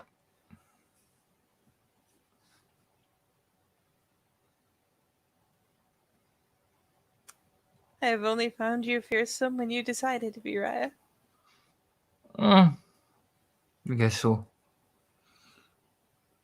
Just gives a shrug. Okay. All motherfuckers are weird, I guess. You know what I mean? Yeah. What's Wait. this? 3 packmates wandering the sept together. How strange. No, it's more the idea of you all came up to me to watch Maeve deliver information. It's just he's just struck odd by the whole thing. You know what I mean? His initial impression, if 3 guru run up to him going, Raya, we have concerns, it's usually something concerning. Do you know what I mean? It's from prior experience. You know what I mean? Oh, buddy. She did not bust through a wall going, Raya! Yeah, It's he's so okay. used to it being a problem when 3 guru walk up to him like, somebody's done something, or I need my attention brought to something. Not just, oh, Raya, can we ask you something? Oh, okay. You sure there's nothing wrong? You know what I mean? Huh. Thank you for your ear, Raya. Yeah, I suppose. Yeah, okay. Yeah, just keep walking like, huh? Huh, He- it was that easy. Huh. I mean, he was coming from the Den parents, if you want to ask him any more questions. You can literally see him. He just walked out from where the Den parents were. Hmm. Ask it. Yeah, there's like the glance, the ho, and finally the call after, Raya? Looks over his shoulder, and plume of smoke comes out again. Are the Den parents accepting visitors? I mean, they're gonna let her out into the public, I'd say, in the next hour or so. Just had to do the routine questions, you know, considering circumstances and all that. But everything looks to be checked out. She is who she says she is. Judging by the lineage that was done by Sulog, I corroborated a few things, you know, about circumstances and got her official statement, as you were, about what happened. So she looks to be 100% safe. I imagine she spent the night with them. Imagine they're gonna run her through a few things. She's a full moon, so there is that little, you know, kind of gives that hand like that little bit of tentative kind of back and forth with his hands. That little bit of tension due to sensitivity and freshness. So I say they're gonna let her out into the public in about an hour. You know, Yeah, out to Sean. the training grounds or and whatever. Yeah, Sean kind of perks up when the full moon part comes up, though. Yeah, well, given your post, you probably already knew that. So, be fucking nice. Points at all three of you. Yes, Raya. I don't want to see Absolutely, anyone. I catch any one of you cunts waving her dick in her face. I'll wave mine, and mine is bigger and harder than any of yours combined. It's an interesting, like, Sean is in the inner Sean world right now, imagining things, but he brings himself out of it. Hey, that is. Used to be my neighbor, I think. One of I them. don't give a fuck if she was your second cousin twice removed and married 5 times. Be fucking nice. That's what I mean, Raya. No, I know what people are like in positions of power and rank. Be nice. He is sufficiently chided. Points at all three of you. Be nice. Understood, Raya. Give her at least a day to settle in, you know. Just don't be fucking waving your dick around. Pointing. Bobble, bobble. Just gives a nod to himself like, good. I reaffirm that.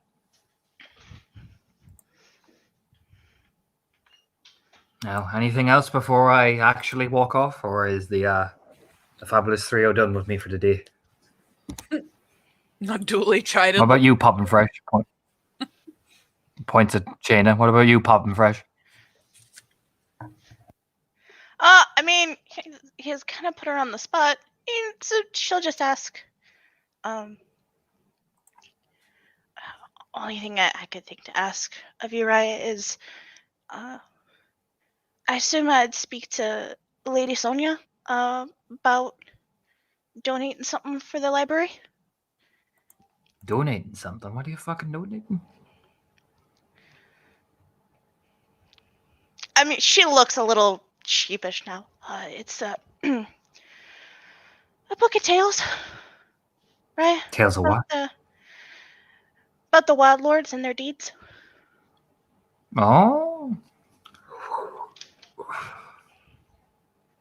And you're going to donate it to the library? Not to the Tale Singer. You know, the Galliard. You know, there's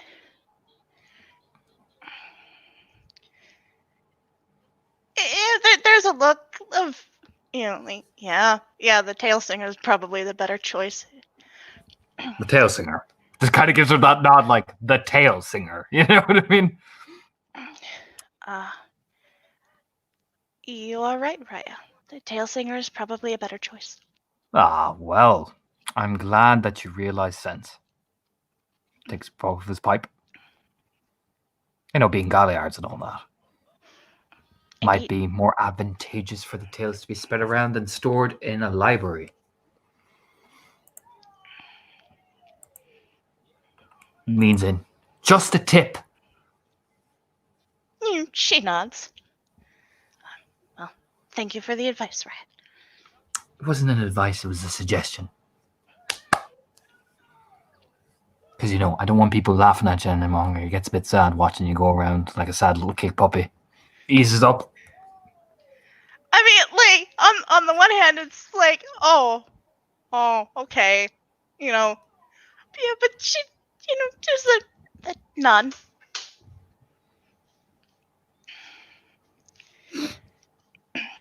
So, give it to the Tale Singer. He'll actually do something with it. Yes, Raya. Had a girl. Taps your head. You need anything else? You need anything else, Poppin' Fresh? No, that's everything. Wonderful. What about you, Squidward?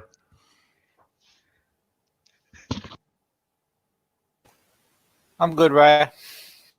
Good. You sure you can see me now? I mean, stand to the left a bit. I can see if that you're just coming in and out of my blind spot now, Raya. Oh, sorry. Wasn't sure. Can't be too careful with these things. I'm getting used to it myself. Yeah, one eyes are fucking awkward. Knew He a guy who shrugs had like one you're eye. not wrong. Knew a guy with one eye, and he was trying to dual wield, and he couldn't see where the sword was, so he ended up fucking cutting across somebody's face. Pretty funny. Oh. Huh. Huh. He just like is kind of chuckling in a room, like, yeah, that would be kind of funny afterwards. So, nodding. All right. Well, if none of you three bozos have nothing for me, I am gonna go enjoy my pipe. Just pat Shane's head again, like dunk. Do you know what I mean? And we'll start trotting off, unless it's kind of the impression. One last look behind, like anything else before I get down the fucking laneway. Because once I'm down the laneway, Maeve's already like, if I just move over here, I would have a wonderful view of the new person. Whoa. Think. yeah. So once he's finally satisfied that you're not going to interrupt him once he's down the laneway, yeah, he fucks off promptly. Like fuck, they're leaving me alone. Trot. Like once he's gone, Sean just looks at Maeve. So I'm gonna be real with you. I tried to grab my toothbrush a total of 5 times this morning before I got it. What? I have basically no sense of depth perception. Maybe if we work on it together, you'll get a better feel for it. Yeah, I've been trying to practice. Yeah. Which is weird because I kind of knew where my hammer was going, like during the fight. But that's up close, you know? One might think that grabbing a toothbrush is pretty up close too. You would think so, but I misjudged the depth. Like, I misjudged it. That's what I did. I tried to ride a bicycle earlier today. When's the last time you rode a bicycle? You never forget how to ride a bicycle. Well, yes, but you know what you do? Why would you do it now with one eye when you weren't doing it with 2 eyes? See how it would go. Get a sense of the limitations. Though you know what's really weird? The ear on this side, I swear I can hear better out of it. Have you considered maybe trying methods to test it out where you don't get injured? After the fate of the bicycle, yes. It's fixable. Just needs a new tire. But my pride will remain wounded.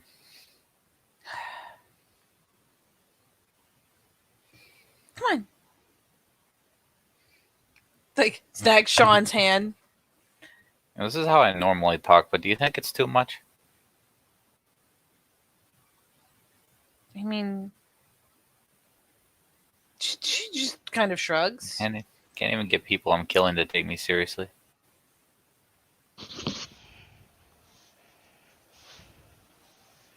I mean, it's not as foreboding as your fake voice. You know, on the other hand, he's dead, so meh.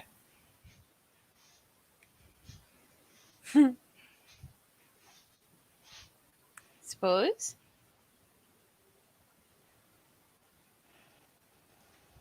Call me the Fawns. The fuck is the Fawns? Character from an old TV show. Oh. And no wonder I didn't get it.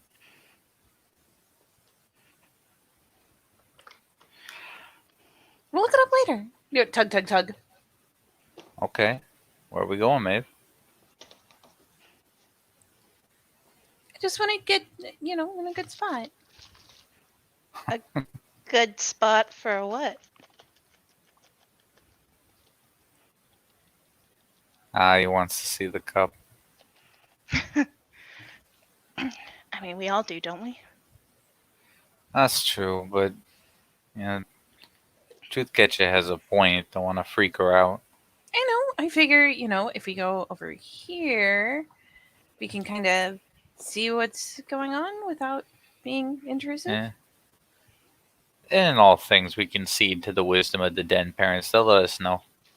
Yeah, I'm pretty sure if they don't want us there, yeah, it'll We'll become know. very clear very quickly. Trust me. The den mother got annoyed at me one time and one time only. He awkwardly rubs his right arm. And Shayna just kind of looks at Sean like, "What did you do?" I was being an idiot. I was doing something loud, but she was trying to do something else with Duncan and Elizabeth, but I didn't know they were there. She let me know. Ah, It wasn't nothing serious, but geez, Louise, hard. But it was direct. Can respect that. Maeve continues clamoring. Cool. she's a lupus, isn't she? As the lupus face centers over there. You know what did? Oh, Ooh. oh. Nah, I'm not upset about it. It's just we'll know. Is what I'm saying. Oh yeah. Eventually the little lupus pods out. Trot trot trot trot trot trot trot trot trot. And their bright red fur. Cool. Excitedly yipping against this young woman. She's about 5'8". Patting around her and all that, sniffing. She kind of has a little awkward waddle on her, little apprehensive walk. The dead mother's walking behind her, like, you can hear him like, "Go on, lass, you're all right. I'm right behind you. That's it." She gives this little walk and look around, and there are some people by, like, one of the training mats. You can see Daniel chatting away. You can see also two people, which is Nora and Duncan. They look over, and young man sitting on one of the things, which is gravel walk. He's just watching the little cub emerge.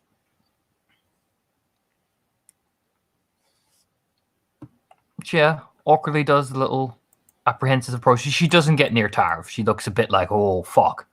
Then mother doesn't push her near Tarv, or the den father doesn't. They push her over to one of the training dummies, and then mother just plops off in the distance. So she has a good overview, essentially, so she can get up and intervene if things become necessary, Then mother just pats her on the arms, like, you practice now. I'll be over there talking to the fucking thing, and we'll get you set up. Just do your things. People are going to come talk to you. Don't panic. Gives her a little reassuring squeeze. It's very fatherly, and she gives a little tentative nod and just 1, 2. You know what I mean?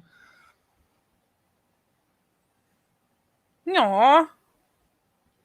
Den mother is like, you can literally see where the den mother is. She's just popped down, making little snarf noises at the various bits of grass, but she's in complete view. You know what I mean?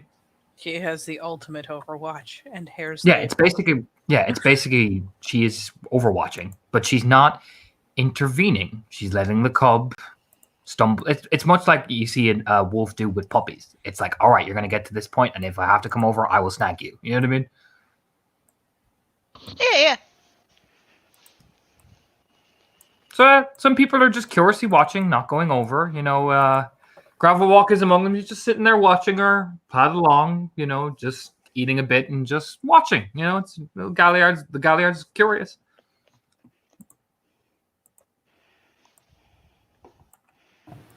But she looks to be about 20. Huh? Thick, mousy brown hair.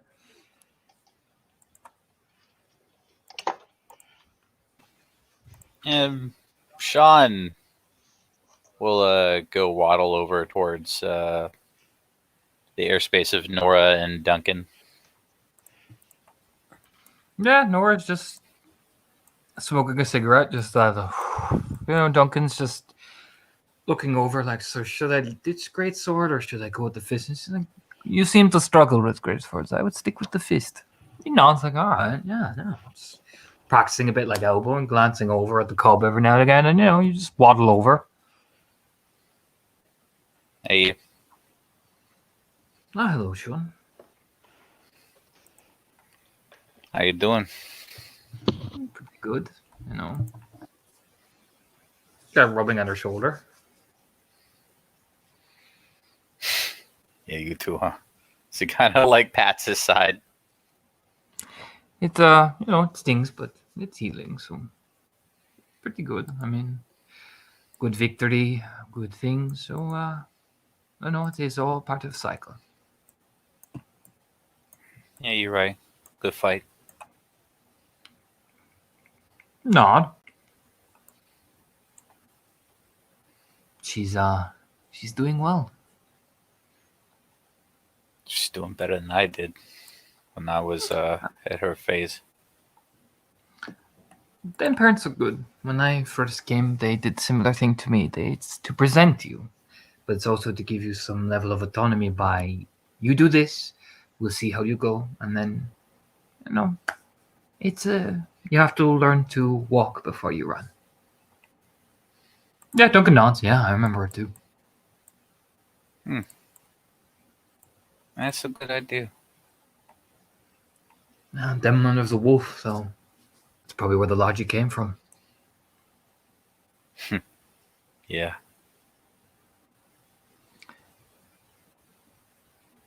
Yeah, I mean, Duncan glances over and every now and again. It's more like they just watch, but they don't intervene just yet. It's like we're just gonna let her settle her own head. You know what I mean? Yeah. Yeah, She will make the decision. it's Mhm. probably heading that way too, where various others are arranged. Just giving her space for a minute to get comfortable where she is. Who are you going towards? Yeah, truth There be is told. Sean, Nora, and Duncan. There is Gravel Walk and Daniel. Yeah. Well, Shauna's joined one group. She'll go plunk down over by Daniel. Yeah, he's just rubbing some sweat out of his face.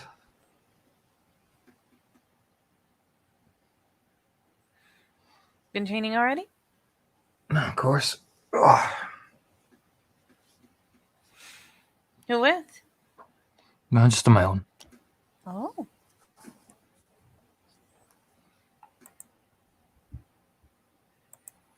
Besides, it would be improper if the Alpha's son was not here when the cup was presented.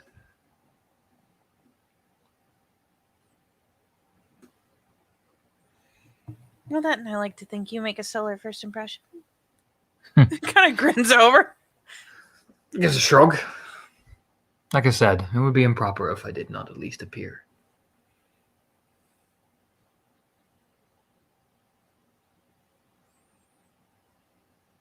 Is Seem that all you're very going to scared. do, appear? I will appear and engage when I feel like she is not overwhelmed by her own mind. Some people will jump on that before that. Not of cruelty, they will just decide to make the first approach. I will wait.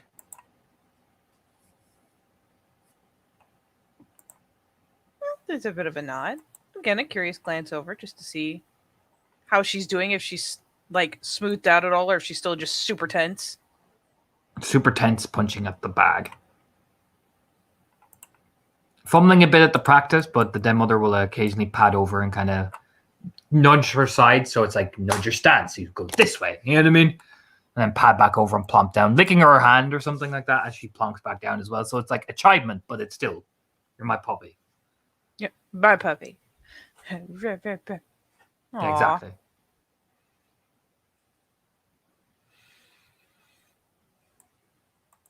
So I want to let her settle first. She's a full moon. Often they can snap very quickly.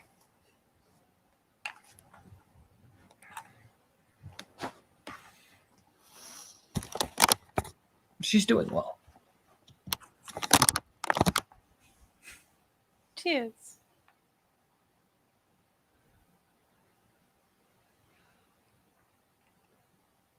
And Shayna, where are you going? Shayna is actually going over to Daniel with probably, like a few steps behind Maeve.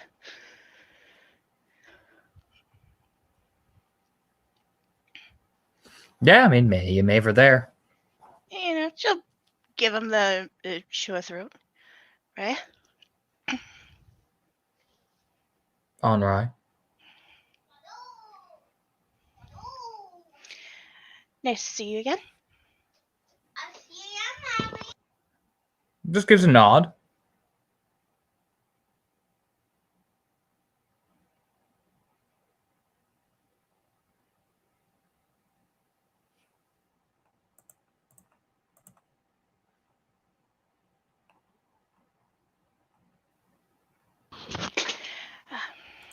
How are you faring after the battle yesterday? Yeah, fine. Functioning. Glad to hear it.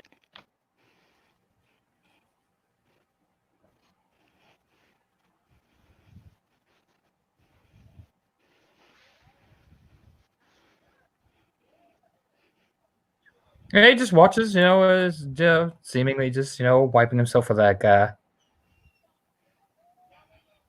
just like, yeah. Just very kind of like it's very like you can feel the coldness of him Mhm. towards you. And as they're talking, her eyes do. Her eyes do flit towards New Cub to see how she's doing. Yeah, that's like it's described to me, very stiff. Is it green?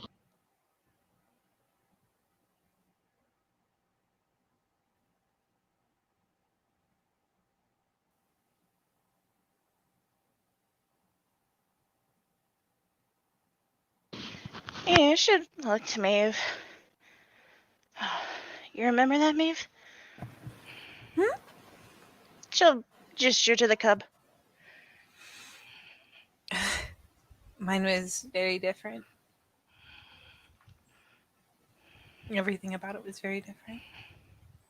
But I did look into helping find a lot of the other cubs that came around while I was still there. But yeah, I remember. There's your bunny. Oh wow.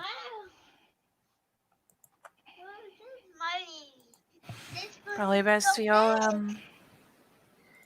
give it a minute till she looks like she's settling into what she's doing,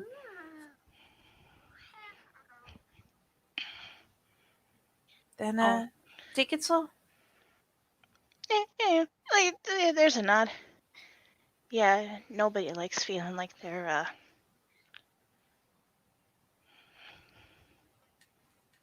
well, curiosity, I guess. Those your hair,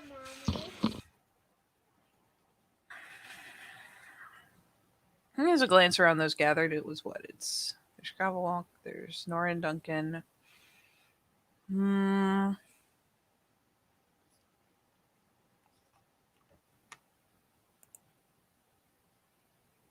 So yeah, after another couple moments of watching, and glance to either of the people inside, she'll actually look to Shayna and like do the little apologetic face.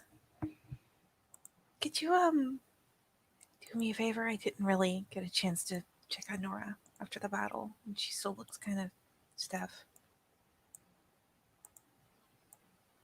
Can you check and see how she's doing? Yeah, she'll look to Maeve. Yeah, sure, no problem. Thank you. Yeah, Brilliant she'll- smile. She'll make her way over to Nora. All right. Are you saying anything, mate, before I switch?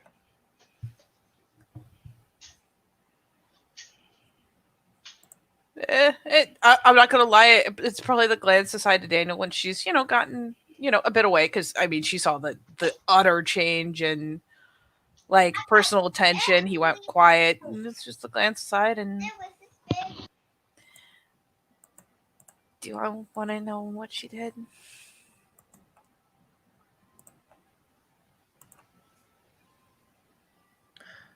Frankly, I do not wish to tell you because you and your pack will do what they always do.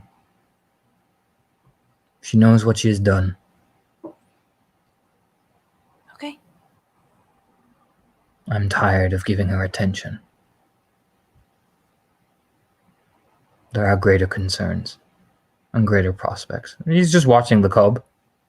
She just nods and goes back to the. She keeps her own posture casual.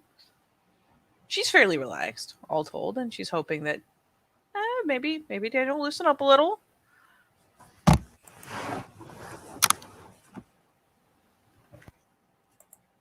And Shayna, you plod over to Nora, Duncan, and Sean. They're just chilling. It's like we're just gonna sit here, rest a bit, because they nod over towards you. They don't not acknowledge you. It's just Duncan is busy training. Nora's kind of sitting there, probably sharing a cigarette with Sean, I imagine, if he wants one.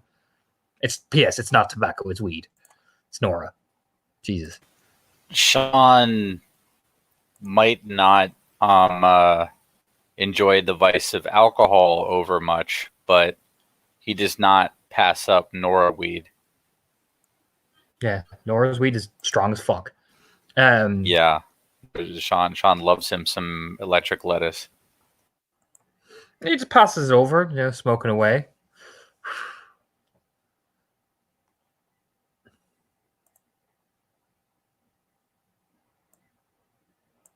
That was a hell of a hit we all took, wasn't it, from when they shot at the bridge. Oh, I heard Farah yelling in the link. The first or the second time?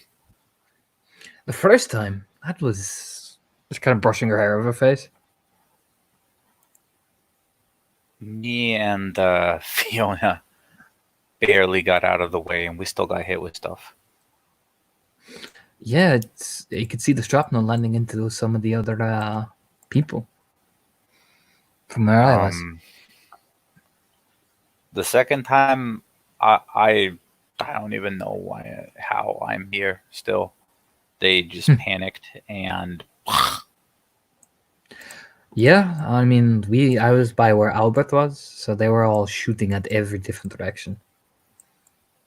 And like we had to, I hid under one of the bodies, and like rubble was falling all around.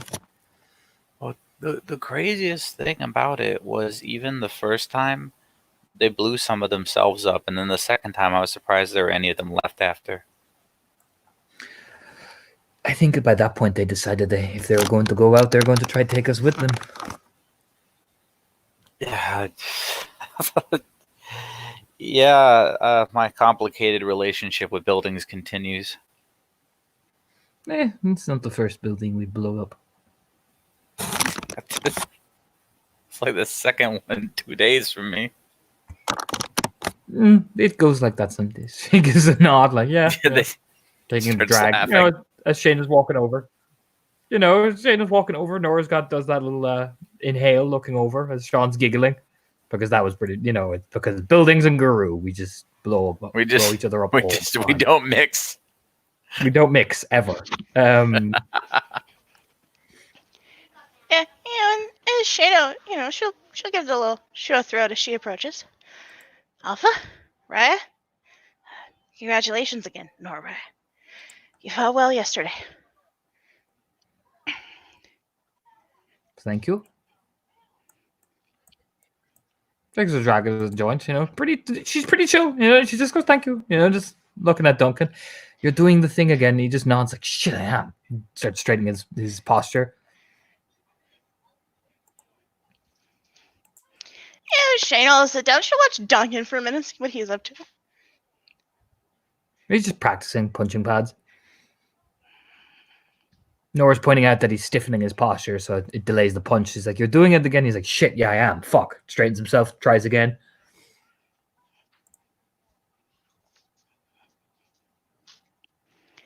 Yeah, you're just watching that. She sees at least she sees what's happening too. Like, haha.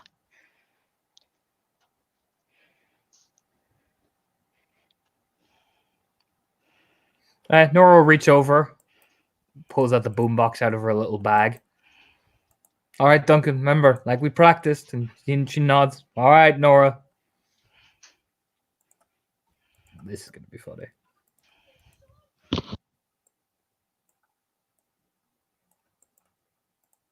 She's like, hey, Sean, watch. This was us during the raid. Puts this on, like, click.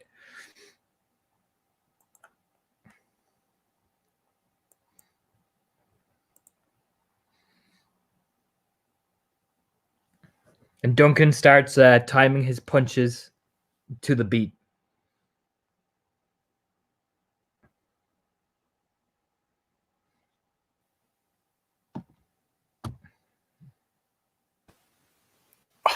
Oh man. Oh, I hadn't even had time to like think about it. Oh. Yeah, just Duncan times his punches, while bobbing his head. She'll look over. It's perfect, wasn't it? That's what I was humming along when I saw Sulag light the flame. Oh. Yeah, I was beside myself with glee when they all just showed up on their horses. That was pretty cool. Oh my god, it was And pretty again, Shane and Sean, you see Duncan does the perfect, like 1-2 punch, yeah.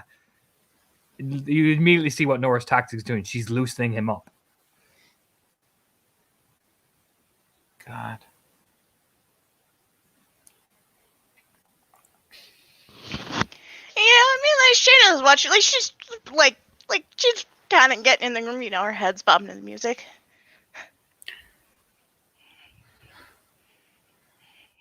Oh man, there was a point where I saw the tower, and I was like, "Oh no, here comes the salt and shit sword again." He got Orla pretty bad.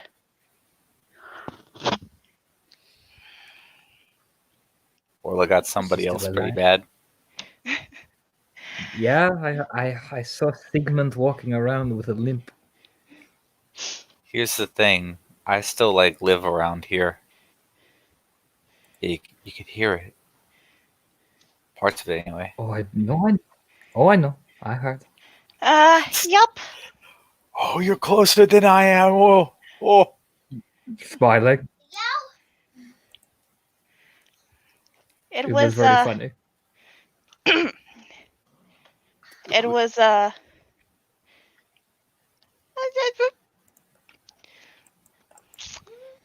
it was an experience.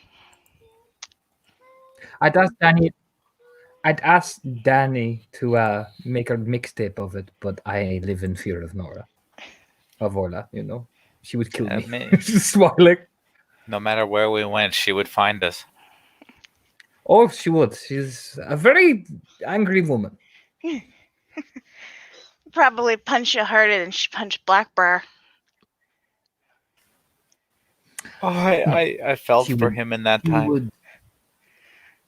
I noticed he snapped at Maeve after because she came over trying to do things right after he got hit. I felt so bad.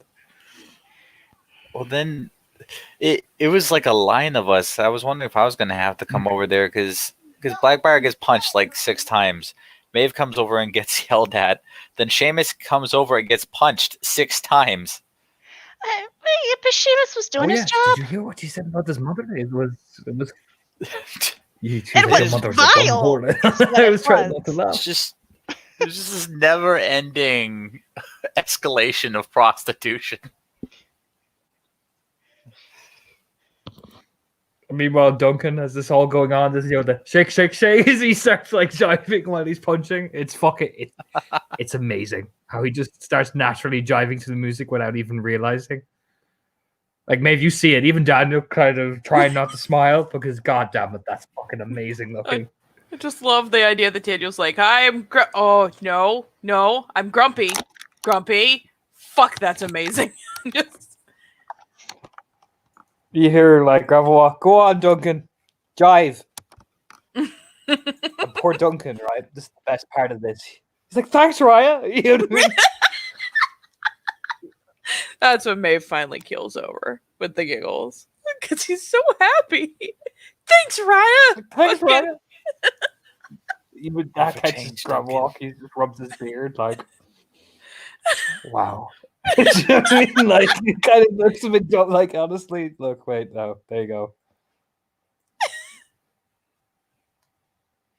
Just kind of stares at him like that, like, holy shit, he didn't actually get that. Fuck. Even the Oh, cub God. kind of looks over, mystified by this fucking disco music. Do you know what I mean? Like, So good.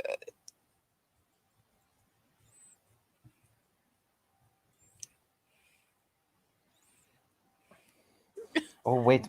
Don't wait. I've been practicing with him to loosen the stiffness. Albert recommended me. Watch this. She reaches over, changes the clip. She's like, I'm changing the audio, Duncan. He's like, all right, Nora. Oh Watch my God. this.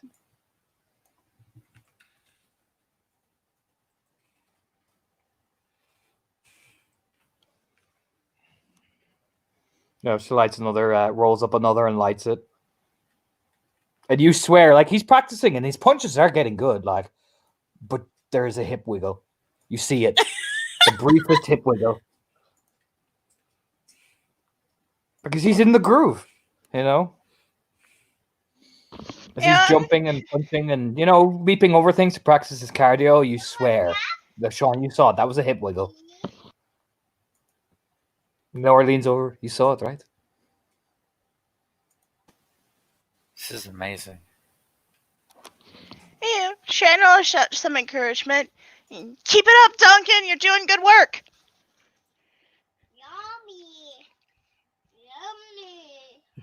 Yummy. I noticed this when I first trained him. He wiggles. It's the second coming of Emmanuel Augustus. I wonder if he can actually dance. Of course he can. Smirking. Just watching, like, this is taking a drag. Like, Mind too, his punch rate has gotten a lot better. Some people are very much meant for it. He may just be one of those folks. I mean, this is how Sasha taught us. Minus, he did not put on the jolly music. Did he put on any music? He did. He put on Motorhead. Maybe. Sean just nods like, yes. The Ace of Spades? If you like to gamble, I tell you, yeah. Imagine that chasing you down the laneway. Wait, you know the actual lyrics to Ace of Spades? No one knows the lyrics to Ace of Spades. I know the lyrics because it was all I fucking listened to. Going up a hill while having rocks thrown at me. Smirking. Oh, I don't even want to imagine that. Oh. Mavis now So doing the wiggle dance. I have incorporated the groove into it, and his punch rate has gone up from 1 punch per second to 2. Oh, man. Well, I can't argue with the results. And plus, when we actually get a party next time, I'm going to get him to dance. I'll just tell him, think of the punching exercise, and hopefully he doesn't punch a kinfolk by accident. Yeah, we really, really gotta hope he doesn't just Mike Tyson the dance floor. I'll explain it to him. Smirking to herself, like, Look, that giggle. look, I know the guy. He knows how to get down. I'll say that. I've heard some stories about the Mac Duncan, as they call him. Mm-hmm. I know some girls that were very impressed. I mean, yeah. Pretty sure he didn't have to use up his legs after, but who needs it? Do you want some shit? I should offer over the.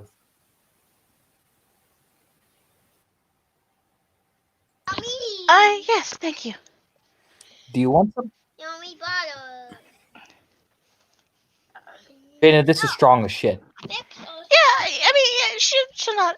Yes, thank you. Oh yeah. Shayna, it's strong as shit. If you're not used to it, you're going to be coughing. Oh yeah. She'll take a hit through the cough. Oh, that's really strong, Nora. Well, of course. Takes it back. That's why I also give it to Arun. It calms everybody down.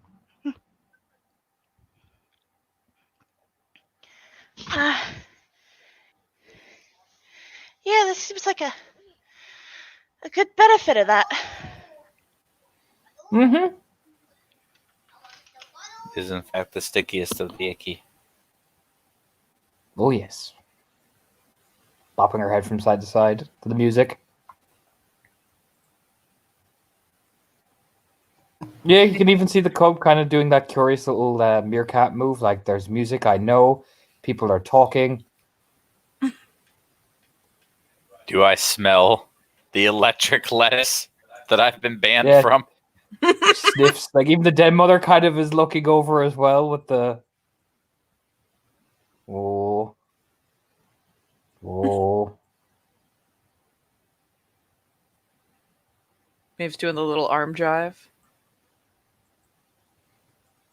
Den mother has that sus eyes like, oh shit. First it's weed, then it's... Do you know what Look, Salupus gift sends marijuana. I mean? Sniff. No, she's just sniffing like, oh no. Man.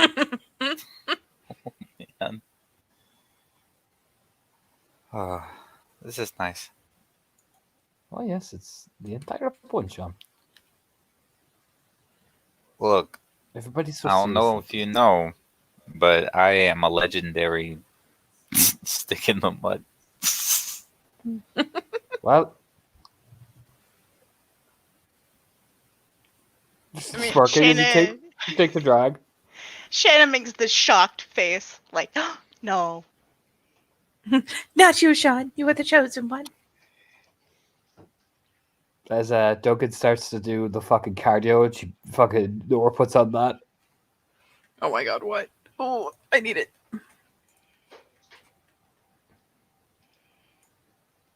Oh, To be fair, with what the gan she's smoking, this music is sublime. yeah.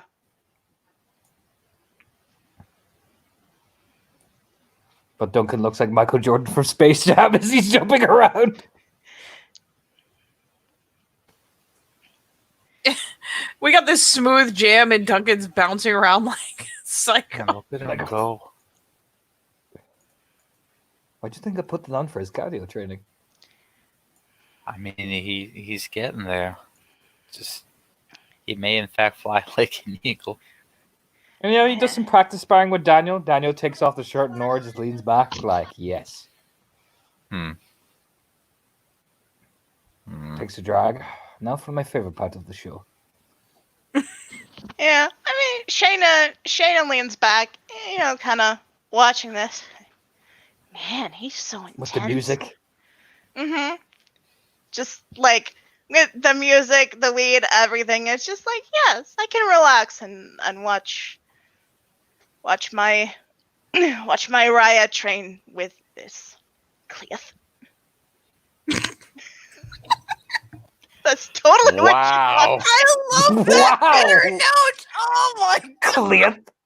Clip. god. Oh, the pain. Oh, Why is it not me? me. Daniel. Nora just takes a drag. It's quite the view. It's take your word for it. Oh, take a look, Sean. Come on. This is Oh, your yeah. good periphery. Just gotta turn my head about so much. Yeah. Right. Alter. There you go. Left. There you go. It's, Look at that. It's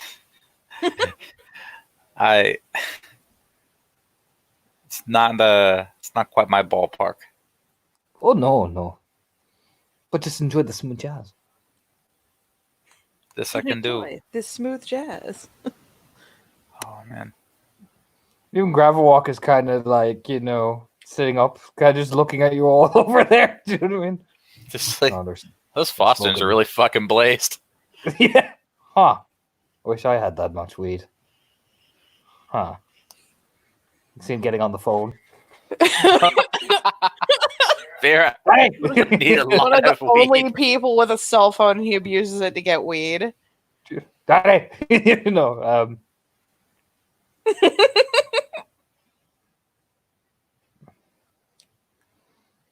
Maeve is going back and forth between fondly watching the boys spar and keeping an eye on the baby. She meerkatted a little. Oh, she might. She is meerkatting because half-naked shirtless men are sparring and she's just like, what is happening? Why can't you say what would make me feel this way? Nothing.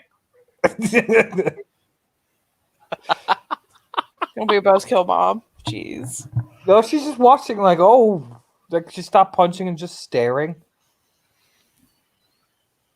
She's waiting for the next phase, running. Oh, she's totally waiting for running. You hear Daniel like, come on, Duncan, let's practice your fucking jumping. And he's like, yeah, I hate this fucking bit. They're doing the cardio course bit. Meanwhile, Nora's like, yes, Duncan, practice the cardio, leaning back. I'm not gonna lie. Maeve is pretending she's not watching. She's pretending really hard. We're just watching Daniel at this Like point. his hair just like moves by its own rules half the time. It just always stays so perfect. No matter what happens. Like, look at that. How does he do it? I think it's just the Magnessa hair. You know they've all got it. Oh yeah, I know. I am jealous. Me too. There's like a sage nod. She passes over the cash to Sean. Like, yes, you get me. You get me. Maeve's gonna And, scoot over Nora- and join the rest of the group. Nora puts on something fucking heinous. Oh no. Clicks. It causes Daniel to look over his shoulder as well as they all turn in 5 different directions.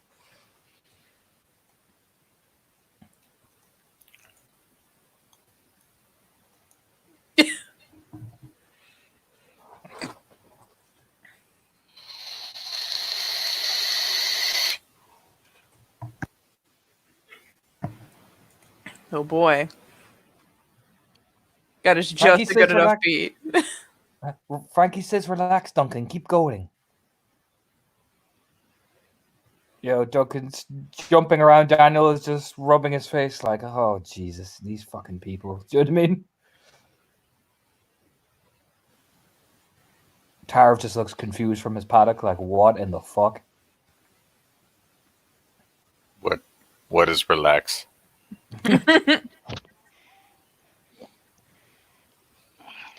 There is nothing relaxing about trading.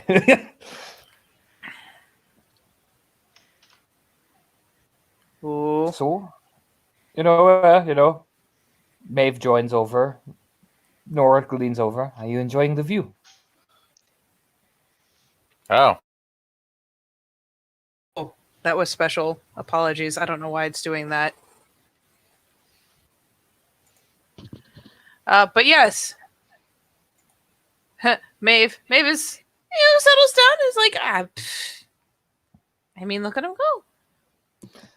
Some of the other kinfolk are coming over. It looks like it's essentially turning into like, there's joking as like, oh, we'll stop training, and it's the football, soccer matches, essentially. So what Nora's going to do, because Daniel are playing, Cackling Thunder is up and playing, even fucking your man joins in gravel walk. Danny arrives, half Dan, Paul, Runa. Oh. Yes, Runa joins in with the boys. Don't give a fuck. Shadow Step and Fionn. The question is, are they still cardio training, or is this just like a fucking dance mob now? No, it's soccer. I feel like it stings your throat every time you call it soccer. It does. I said football, and you all stared at me as if I was a game. So it's soccer. I mean, I know what you meant. I didn't. Soccer. So Nora just clicks and puts on. Soccer, the game where we hit a ball with our feet? Yep. Okay. It's called football. But that's what Nora puts on as they're playing.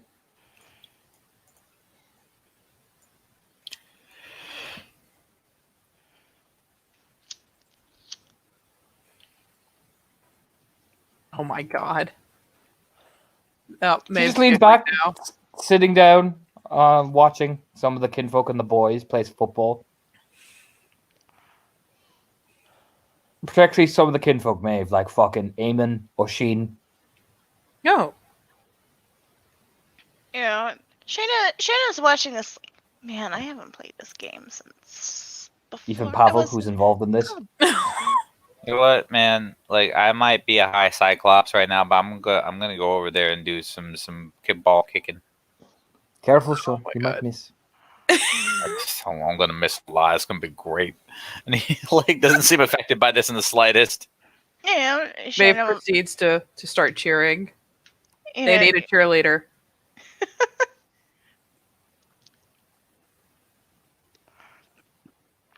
So Sean goes playing with the boys. He's a dancing man. He's a dancing man. No, Maeve Oh, yeah, will no. eventually migrate for better cheering vantage. Sean, your natural speed as a guru is paid off. The weed has fucked you. So you run around a lot, but your hand-eye coordination minus your one eye plus you're stoned out of your mind, man. You don't Comedy fall over, but gold. you kick. You're like, I'm open, and you kick and it goes like fucking a mile up into the air. I wasn't open. Better yet, you like line up to kick, wait for it to Mhm. get in range, get hit by the ball. Ah, Perfect. but Duncan's like, it's all right, Sean. I mean, you know, like Shayna's watching this. She'll do the little wince when Sean gets hit by the ball. It's just, flutter out to the thing to me. Least the chances of him getting badly hurt doing this are low. Back through the link to shows. He's having fun, Shayna.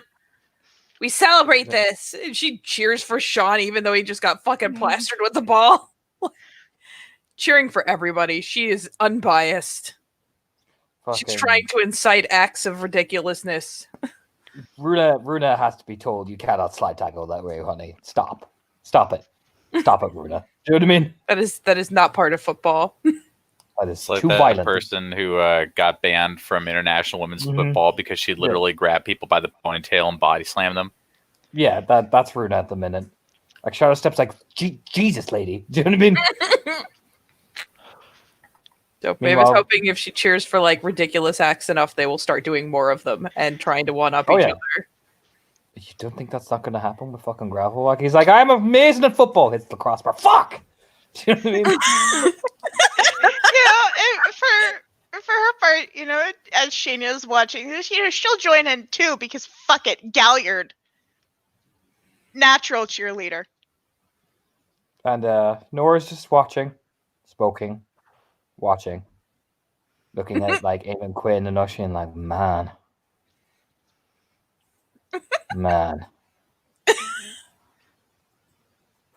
Eventually, though, you're kind of awkwardly like the den mother watching from the distance, like, oh, they're kicking ball again. It's not like, I do not like ball who could kick. They kicked me out. Sulk. Do you know what I mean? It's because They she gave out keeps to me fighting the whenever- ball. Yeah, she burst the ball the last time and they gave out shit to her for doing it. But you get a little awkward. Like she kind of awkwardly approaches with like 1 step, 2 step. Who is she approaching? The cheerleading squad because she's not going out into the field. That's social interaction. Oh, Glance back and just the bright wave and smile and kind of that like beckoning motion, like, come on, get the good view, essentially. she kind of does that. Like I'm just gonna approach even slower. That's right, nice and easy. If I just ease over. Oh fuck, they see me. I mean, for Shayna's part, she's just like, oh, honey.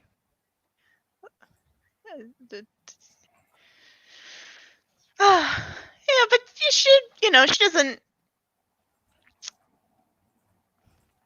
she doesn't try to force anything, but she just like wave her over, like, come on, there's room for one more. I put it like that. That song there is the soccer match of the minute because everyone just starts resulting into vicious slide tackles of each other. It's completely breaking down. Yep. Oh my god. No Like one Sean, even knows where Sean's shirt is. This Yeah, is like that- magical. A lot of people are shirtless, Sean. You get slid the fuck out by Runa. Just what? You know what I mean? God, that awkward moment where the eye patch goes off kilter and he has to fix it, but for just a few glorious seconds, everybody gets to see the no-no hole. Runa just whispers, "That's so fucking metal, Sean." Keeps running. Darts off to tackle someone else. Yeah, Danny's running away from Runa at this point with the ball. I've got Surfing Bird on loop now. I'm feeling this. Is he just? Here's the real question: is he even bothering to kick it anymore? Or is he just carrying it and running and screaming? No, he's dribbling because Danny can actually play football. But Runa is Runa, and he's just running for his life. Yeah, once the beckoning and the smile have been offered, Maeve isn't going to make any further attempts to over interact. That is not what you do with timid animals. You let them do it at their own pace. The invitation has been made. She just gets closer, like, that's right. Just gonna ease over. It's very avian what she's doing. Just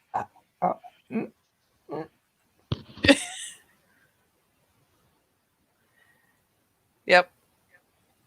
And Maeve continues just fucking cheering for whoever's getting the most like theatrical tackles at this point. Because gotta encourage the one-upsmanship. Eventually, you hear the little voice go, "Can I have one of those?" Just pointing out to some of the food that's been left out. Like, some people are eating and drinking and all that. Yeah, sure. Yeah, Maeve will even like. It's one of those things where she doesn't make her like go over and guilty snag it. She actually comes over and goes reading and offers her foods. She takes a little timid, like, "I'm just gonna take this." Denmar's just watching with a head tilt. You get the notes they're not making her do the dip and fall yet. It's she's too fresh for that. Yeah. No, Maeve will make the point of like openly offering it. This is not a thing where you have to go and like shame scavenge. Yeah, she just takes it very tentatively. Yeah, Probably one of them little rolls or something. No.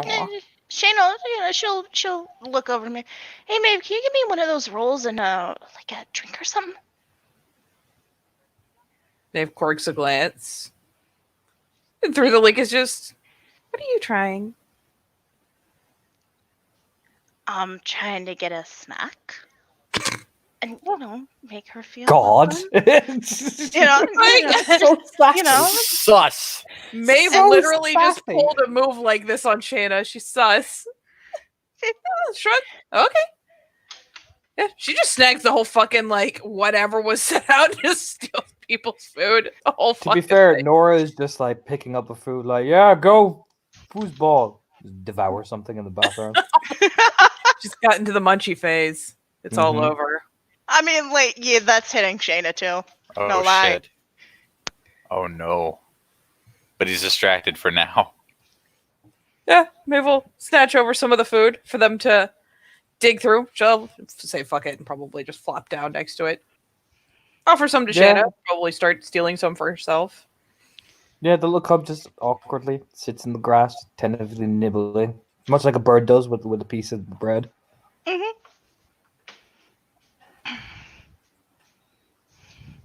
How's Danny doing? Danny is past the ball off. Thankfully, before Runa, like a homing missile, adjusted targets and started running. You just, oh, thank Jesus. Oh, oh, oh, oh.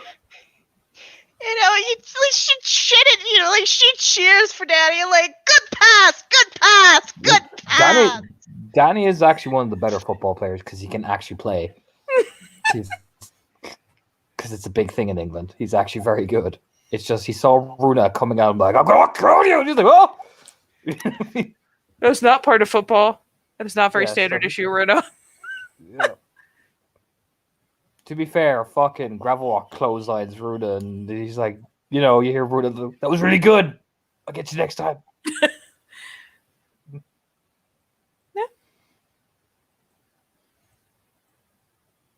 But yeah, no, the little cub is just sitting there awkwardly in the grass, just nibble, nibble, nibble, nibble. The Denmar totally just slithered over and took some food and then slithered back. You saw nothing. I saw nothing. I didn't see shit. And Daniel and Sean are probably on, like, passing the ball between each other. Well, he's trying because Sean can't see half the time. They're doing their best. Yeah, Daniel's like, it's there, Sean. Never mind. What? Oh, No, it's okay. It's okay. We'll get it next time. Just tackle that guy. this I can do. It's clothesline. Oh. Someone's gonna get suplexed eventually. This is It's the like- majesty of American football. But like, yeah, no, unless it pretty much goes about like that, unless you guys are coming over to talk to Carol. Maeve will eventually like glance over. It's like, Maeve, by the way, that's Shayna. Points. Shane will smile and Flipped up wave. that little bird look. You know what I mean? That cool.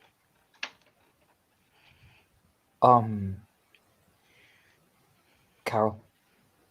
Ah, nice to meet you.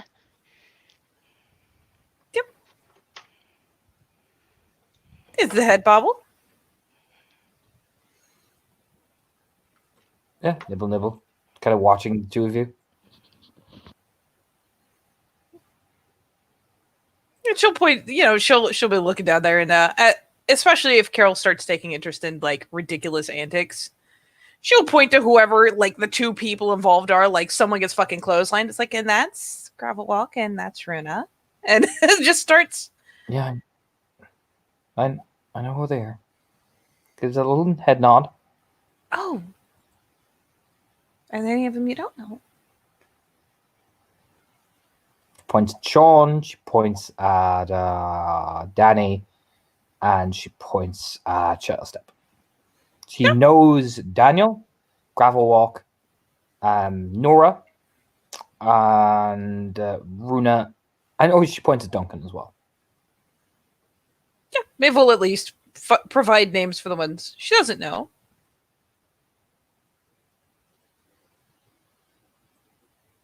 She gives a nod, a little tentative little nod.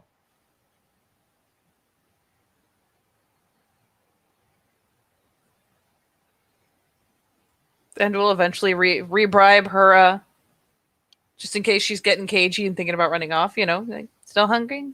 Pass her some more. Nod, nod, nod, nod. Yeah, the appetite jump is unreal. Just understandingly sympathetic, and just shoves more over. Yeah, she Here you go, inhales buddy. the second one. She forgets the corb and just eats. Like it's gone. Oh God, Picks, baby, you're rude. picks up the one she was nibbling and re-nibbles it. That's her safety roll. She's like a bird. Yeah, this is mine. I'm gonna put this here. Eat that one, and I'm gonna go back to nibble at this one. She's got a system. Mm-hmm.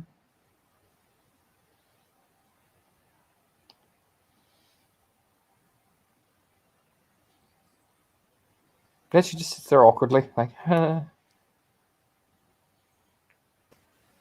Eventually, Sean and Sean's lungs will tire of football. But when he comes Football. back, there's food here. Oh, holy shit, guys. I could eat a whole fucking cow as he just descends. criminally violating that food. Even Nora just And, gives that like nod, like, yeah, she's eating away. And he like looks up like a fucking hyena caught by a camera, realizing the cub is here. Oh, hello. Hi, I'm Sean. Carol. Nice to meet you, Carol. Another roll? Nod, like, you know what I mean? Bobble, There you go. bobble, bobble, bobble. Yeah, she awkwardly just takes it, takes a big bite of it, picks up the one she was nibbling again. She's got this food possession thing down pat. This is amazing. Sean could only wish he were that organized.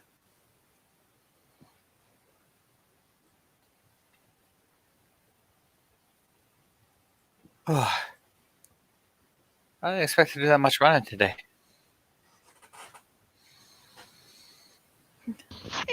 Yeah, well, impromptu soccer game will do that. Every day is cardio day. Look, this is one of the rarest of the rare, the days that I do not stack either hay or barley.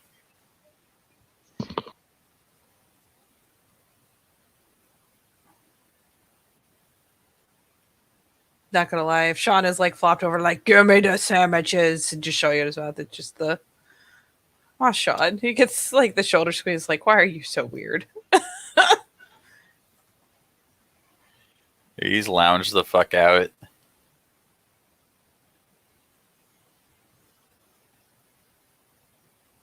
No, I'm not gonna lie, I took it kind of easy today. Well, I mean, all things considered, that's probably wise. You did just survive a couple buildings falling on you. They just keep doing that. You're doing it I wrong. know. It's like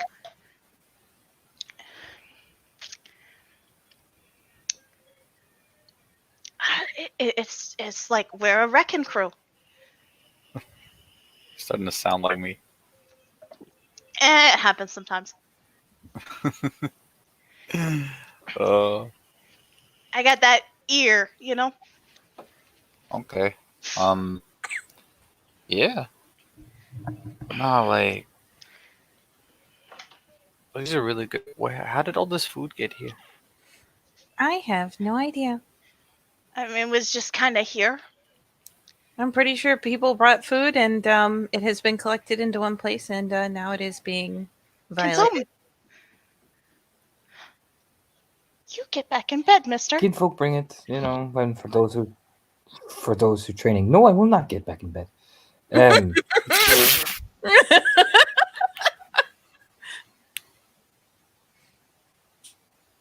It's for the kinfolk. They bring it over while we're training so we can eat if we're too busy to go to lunch.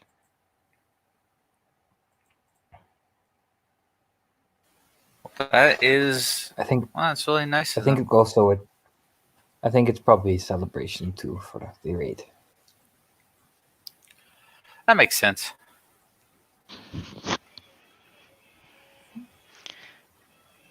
Yeah.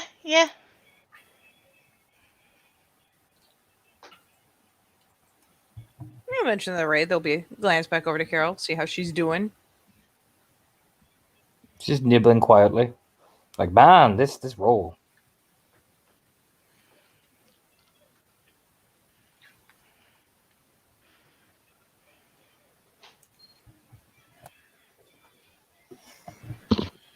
Not gonna lie, I'm gonna keep letting her fringe it. She seems comfortable there.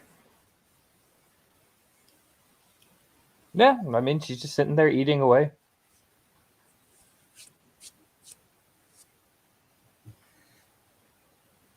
Is there like just a mass wrestling match going on at this point? Oh yeah. Some people are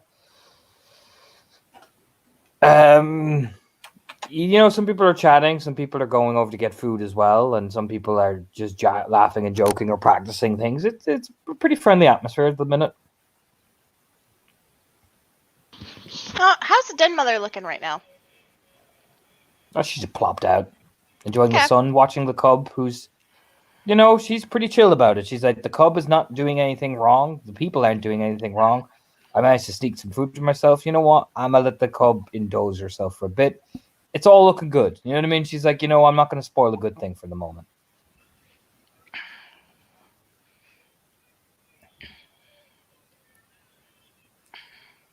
Yeah. Okay.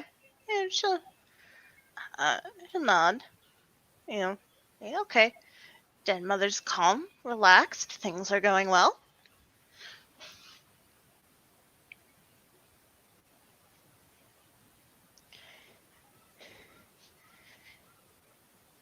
She'll turn to me and say,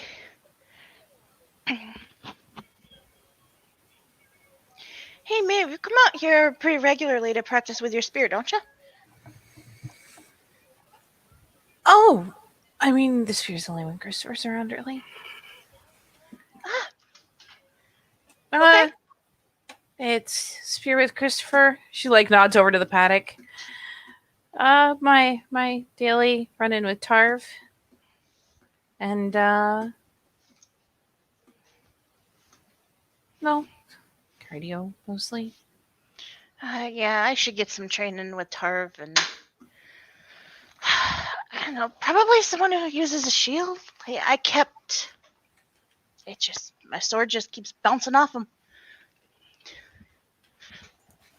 That's gonna happen a lot, man. Like you're dealing with all this armor just everywhere and stuff. You just, I mean, with me, it's a different story. I I mean, just hit him fucking harder, and that well, seems to work out. But I use a hammer. yeah, I see why you use a hammer now, but you know, blade's kind of my family's thing, so Uh, I'm not a sword guy. I can't really give you sword guy advice. Of course, you got people running around like Duncan and Runa and Sasha and a Wormfoe who are satisfied using their hands. I think it's the guy I gave you. I mean, Duncan's not a bad idea to start train with. probably not. Can't slack off on my training. My well, hand-to-hand training either. Never quite as good at it as I was with a blade, but that's no excuse to slack off.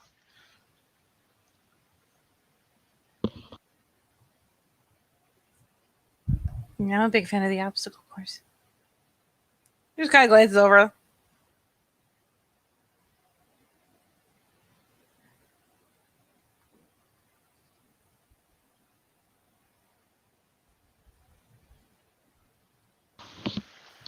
The obstacle mean- course. What's that look like nowadays?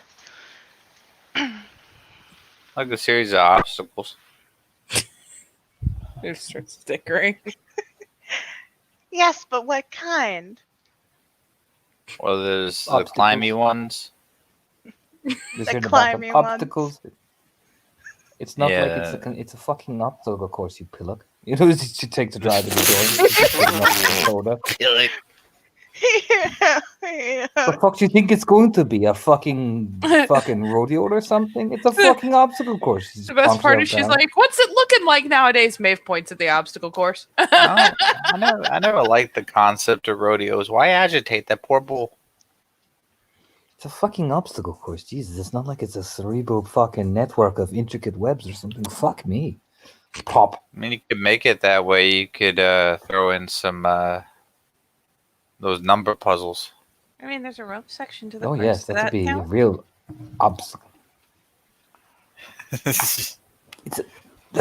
Nora just flops herself down the grass, staring up at the sky, just putting a joint in her mouth. Just Jesus. Climbing, Sudoku, somebody firing a paintball gun at you on all sides. See, I wouldn't be surprised if that was actually a part of the course that's set up right now. No, there's something I'm Yeah, the making cub up. just watching, just staring at all this, like, oh. No, you climb the thing, you run on the other thing, you climb the other thing. Then you climb down, I guess, and you run some more. There's some jumping. If you like jumping. I do like jumping. I am quite good at jumping. Need elements of agility and balance. Maeve does glance aside. Don't worry, no one's going to be shooting paintballs. She just gives him a little brisk little nod. Like, I wasn't totally listening, man. I'm just going to quickly eat my food. And she starts speed eating, like, man. Yeah, like, nah, you just do it. And then it's done. Or you fall over. I've fallen over. I've fallen over, like, a lot. But that's just me. No big deal. Besides, like, you want, like, we're just talking about exercising.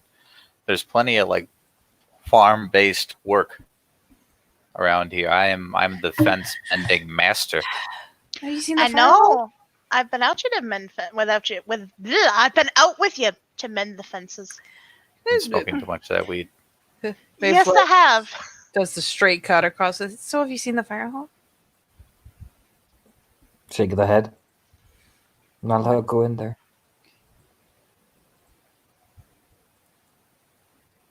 Not yet. Shake of the head. Oh, now she feels bad because she knows Duncan and Elizabeth were in there, but she's probably still too baby It's- to. Yeah, they said I'd be able to go in there after a month. It's to settle my nerves or something. Nibble, nibble. Like, I mean, she takes a big chunk out of it. She's like, I am rush eating this as fast as I can. It does Yeah, take it's too a little new. adjusting too. But I'm sure you get it. Eventually.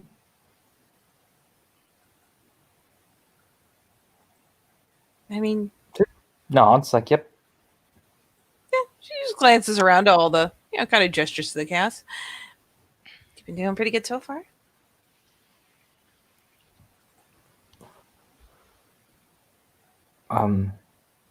It's not new to me. Bunch of people doing that.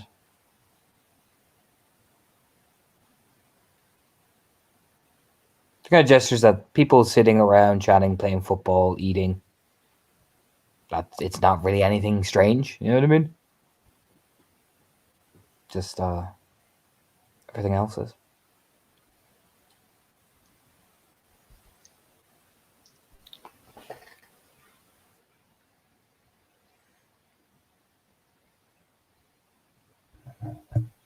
There's sympathetic glance.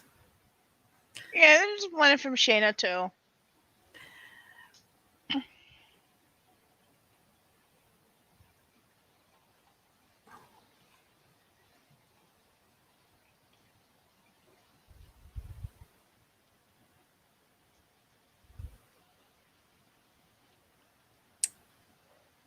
Anything in particular that you wanted to actually chat about, or you just want to chill and eat? Kind of. I'm not really in a position to ask, am I? I'm inviting you to. Was that chanting real? Yes. She just nods. She doesn't press any further.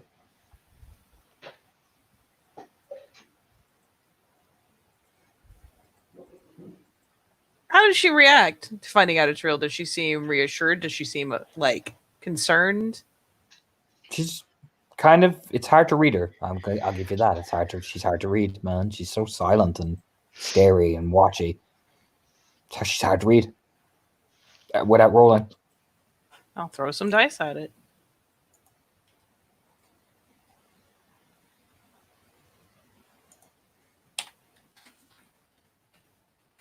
Yeah, you know what? I will too. That is 3. For 3, to hear chanting like that she thought she was in some sort of dream is relieving yet terrifying. Kind of daunted by the whole thing.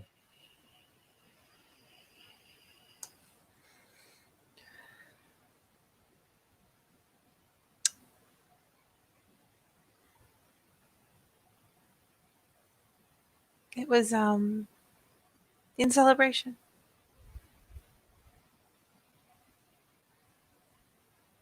Well, glancing over.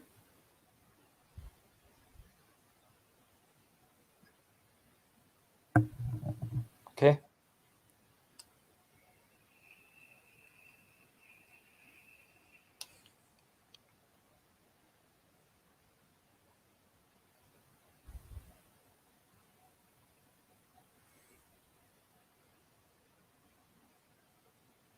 No, it's like, okay, that'll all right. Kind of like she just looks again, daunted.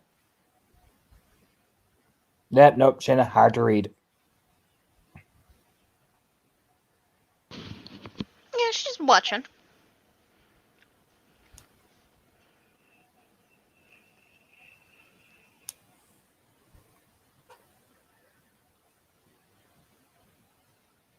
Mm-hmm.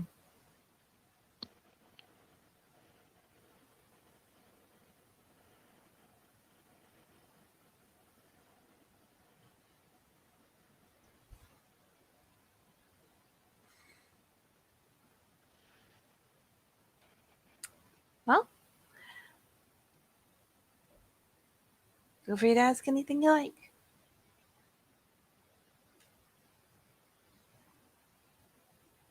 She's, does the whole proper hands behind her kind of sit, just chill, very calm, very relaxed posture.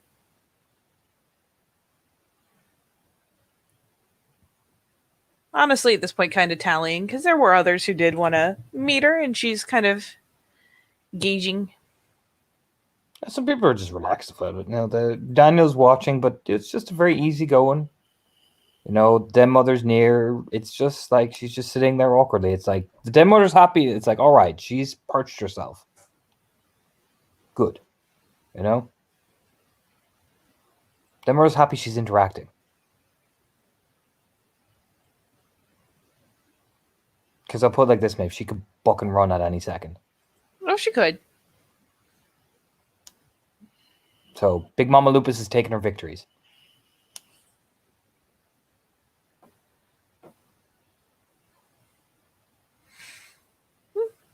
Yeah, and if she seems content to be quiet, maybe we'll go ahead and flump all the way back, like onto her elbows type thing. Kind of head tip around to Sean.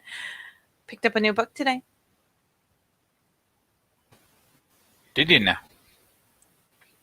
I did. Well, don't keep me in all of the suspenses. What book? Oh shit! I closed the tab. Tor, what was the name of the book again? Lord of the Silver Bow by David Gemmell.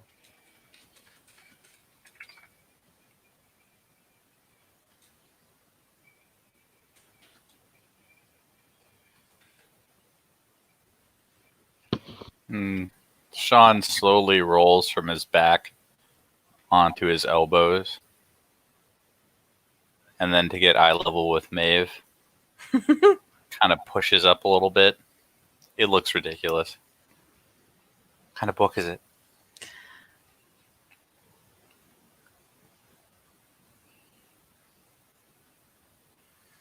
Is it my kind of book, Maeve?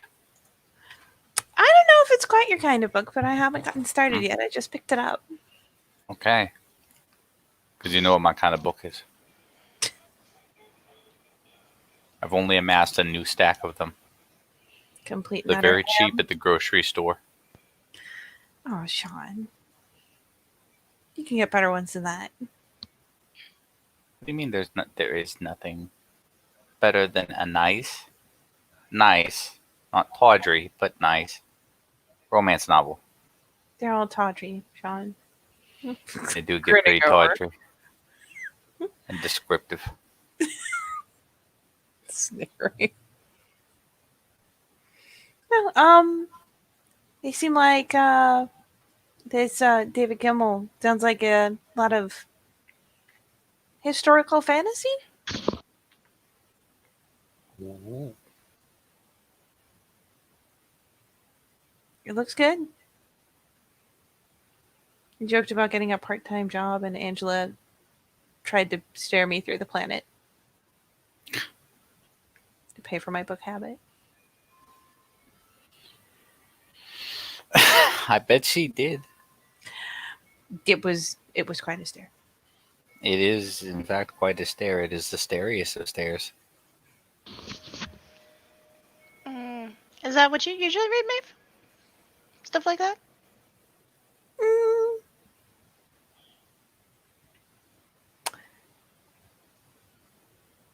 Mostly I've read like super high fantasy, like fairy tales. Yeah, there's a nod. Like, yeah, Shayna does enjoy a good fairy tale. A lot of Mercedes Lackey, a lot of Anne McCaffrey, which was double secret sci-fi. Ooh. Yeah, you read all these books about dragons and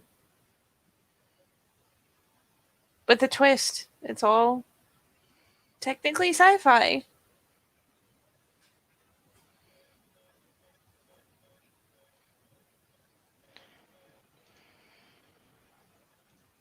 You started like, oh hey, new fantasy world.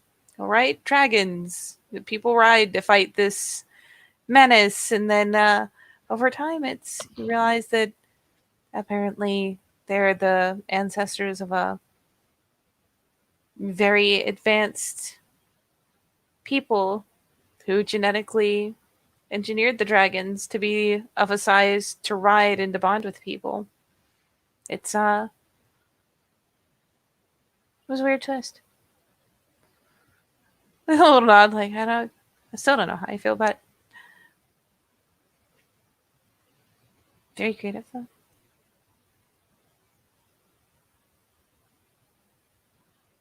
Not something I saw coming.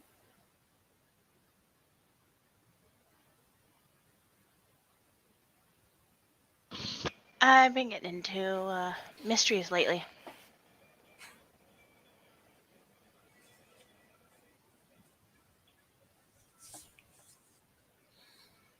Is Carol still like persistently like perch nibbling? Yep.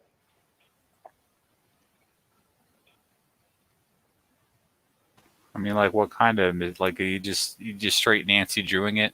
You Murder She Wrote in it? More Murder She Wrote, but if Angela Lansbury was a cat and her sidekick was a corgi. Look, Murder She Wrote freaks me out.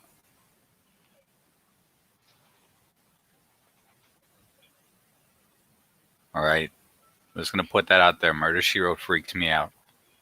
Oh, I mean, but the best part about this, right? This cat and this corgi, they live in this little small town in America, and they're owned by the postal clerk, who is a nosy busybody that can't keep her nose out of everybody else's business.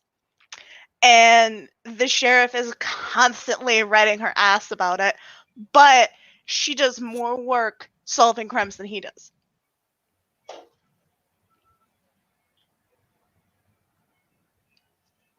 It's beautiful.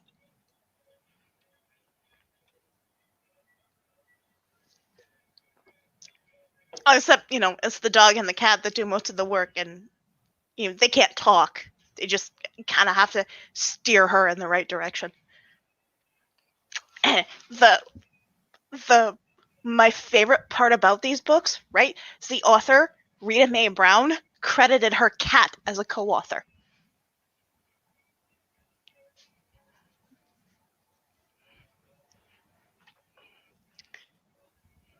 I'm not even kidding.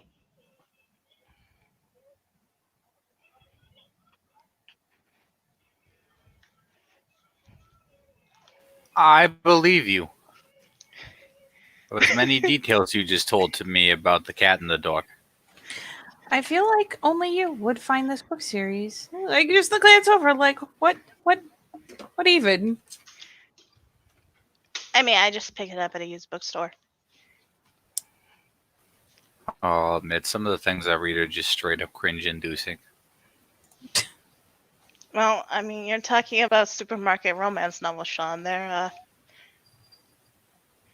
all kinds of cringe. I know, but things stand out from time to time, okay? They stand out. There's one sentence that just kills me inside to this day. All right. There were paragraphs dedicated to this dude Mm-hmm.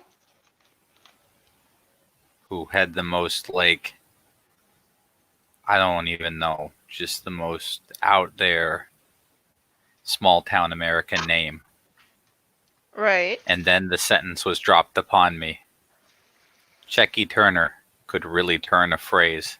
And I closed the book and I never picked it up again. Oh.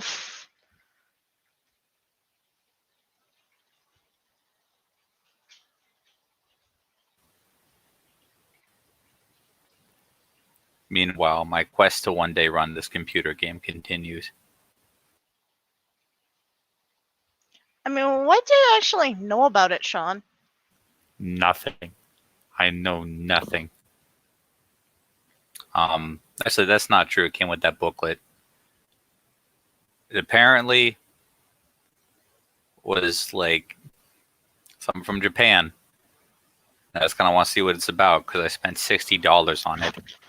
And you sure don't run on our computers. That's an adventure that I will have to go on later. Well, I mean, I'm sure if it doesn't, you could probably get a glass walker to fix that for you. I already got that advice. I got to save up money. Then one day I, Sean Houlihan, will have my own computer.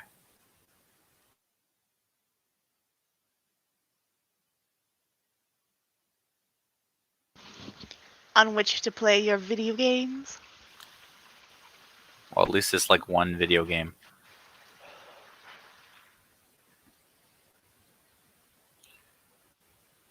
But that is for the future.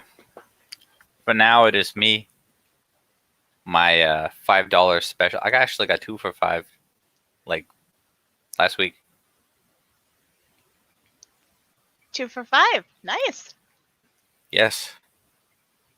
Truly, the modern word is reaching heretofore unknown corners for the $5 deal. Well, it's not dollars anymore because Ireland. Euros. You get the idea. Hmm. I was so mystified by Euro coins when I first came across them. They're just so big.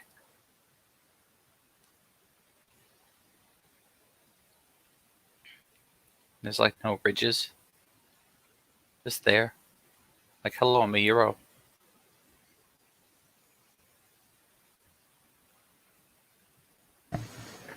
So as this conversation is going back and forth, I'm gonna break in for a second.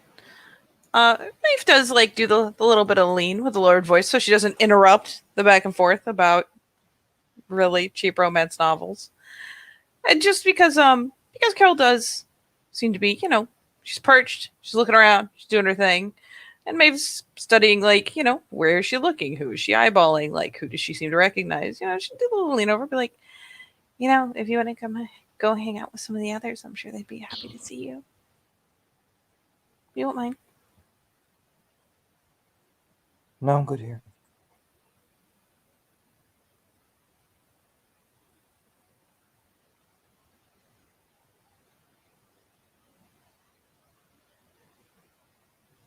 Just, measure glance.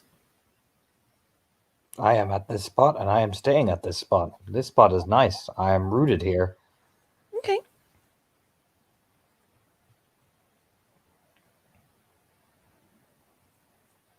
Would you like me to get anyone you'd like to talk to? People you know a little better? A slow nod. Who would you like me to go get? She points to Cackling Thunder. Sure. Yeah, big grin, and she'll just slide out. Yeah, and in the pack link is the equivalent of BRB. As she slides out from the group and goes to toddle over and get big man himself. It looks over. He doesn't play as much as wild as football as he does because he's still got the fucking shrapnel wound. The skin is healing. He's got the bandage over it. Afternoon. Hello there. Carol would love it if you came up and said hello to her. Carol looks over. Oh shit! And pushes you out of the way. Like, ugh. You know what? She's not even mad. That is exactly the amount of enthusiasm necessary. Yeah. Mission accomplished. Strides over. Carol kind of looks up. I'll put it like this: the hug she, like, the dead mother doesn't get up and intervene. No, the hug she gives Cackling Thunder is overwhelming.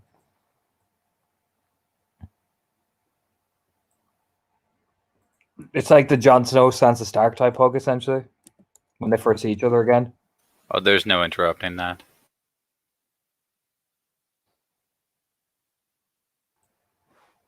Oh yeah, no, dead mother she initially kind of looks up and then she just eases down like, She's keeping a wary eye just in case the cub gets a bit too upset, but Cackling Thunder could easily handle it as well. So, she's not going to stress it hyper quickly. But that's essentially the volume of hug that is given just for context. Aww. It's even the way Cackling runs over it looks as well. Aww. He's a traveler. He's the king. That is one of his people alive, back and well. Yeah, maybe we'll, much slower return to the group and plunk over offside. Essentially, I'm just going to give these guys a small mountain of space, but I'll be within calling for distance if she gets to a point, or to check in if she wants someone else. But in the meantime, I'm just going to be over here. That's the vibe you get. Definitely the way she hugs Cackling Thunder is, I wouldn't say they're you could tell by definitely traveler community, but some element of family there as well. The traveler families are very closely related to each other. They marry within each other. Sure, she could be his cousin. She could be fucking anything. Aww. That's nice. Yeah, maybe we'll actually probably beckon the other two. Let's just create some buffer room. I mean, you guys are staying away from it. You know what I mean? Yeah.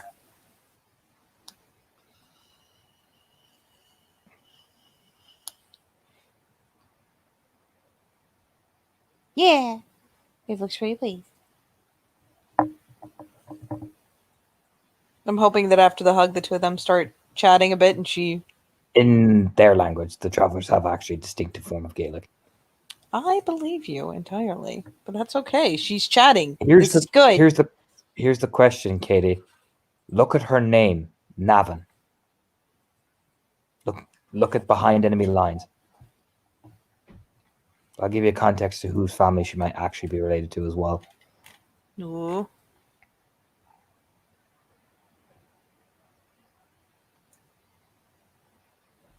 Oh. Oh. Holy poop sticks. That's how you spell that. Nevin. I spelled it wrong. The Padron, but that's basically it. Padron, Nevin, Carol, Nevin. Maybe distant, definitely not father, daughter. No way. But definitely cousins, or some form. You know what I mean? Aww. Yeah, that is all the heartwarming. Yes.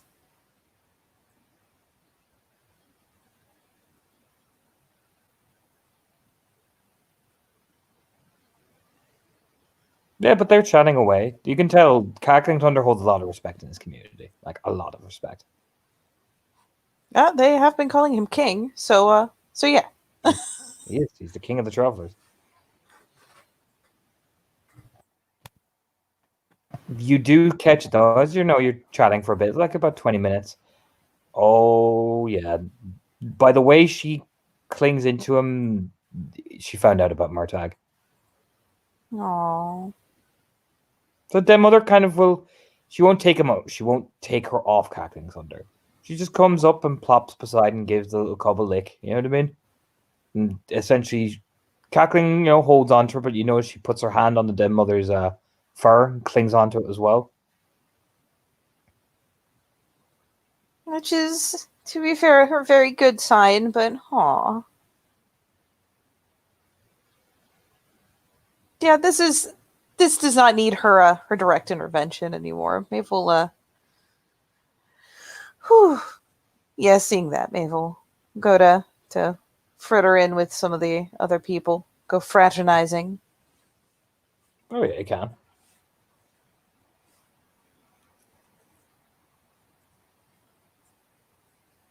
Go congratulate some of the kinfolk on their bruises. Anyone in particular you guys want to get chat to, or are you waiting till the cub is all done, or what's happening?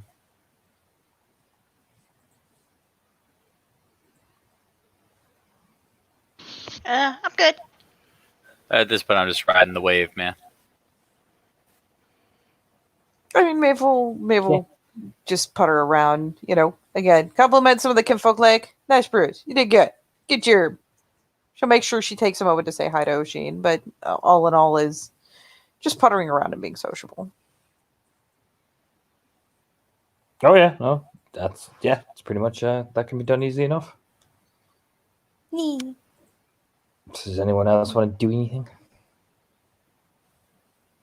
I'm good. Same. Would you like to end it there then? Yes.